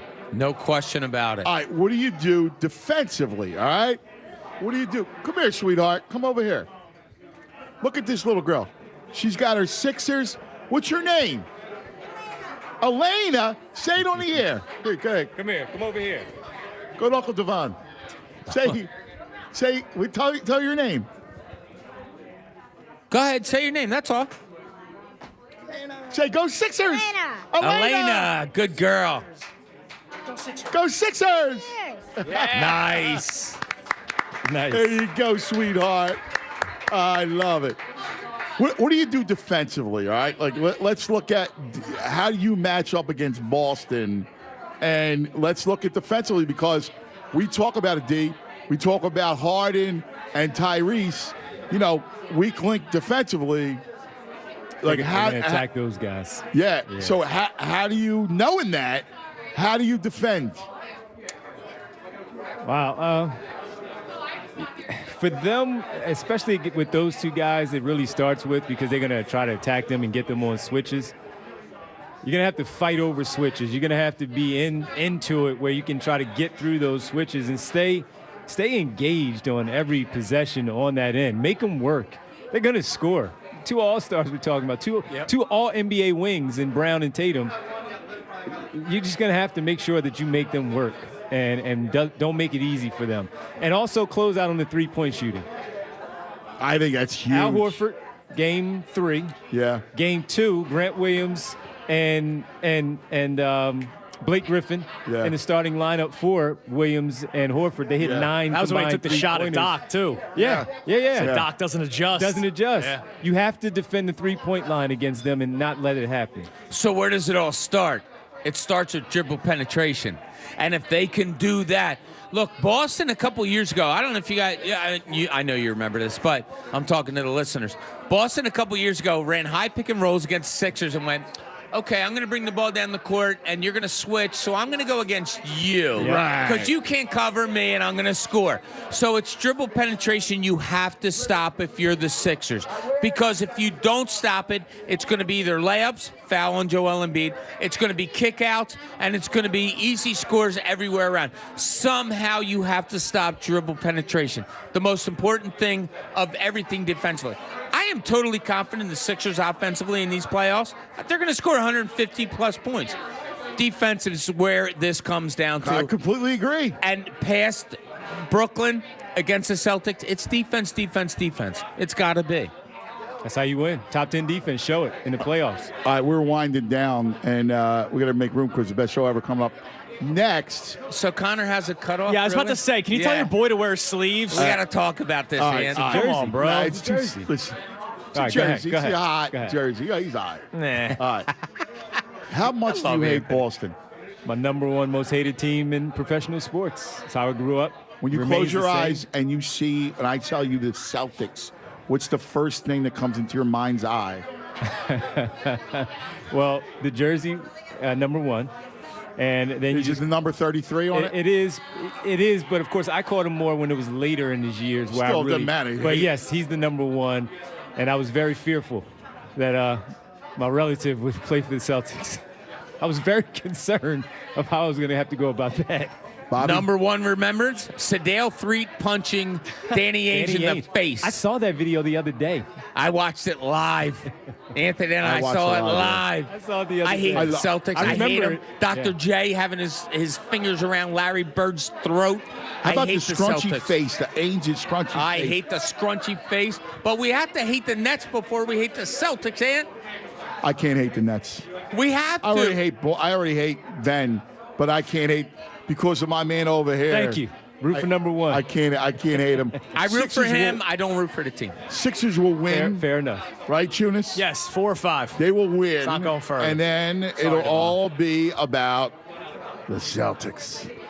Ugh. Everybody, listen. Thanks for hanging with us during the round table. We love this Thanks stuff. for having me, guys. You guys are amazing. Fun. Devon, a little bit later on, we'll talk. 7 o'clock, yeah. That's right. BC, you're the man, brother. You're the Bobby, best. Thank you so much, Clooney, Ant. And Judas, I love you, buddy. Love you too. Great stuff. Stay tuned. The best show ever is coming your way next. We love you guys. All right. Bye from McGill, and stop over because the fun continues right here at McGillis. Go Sixers!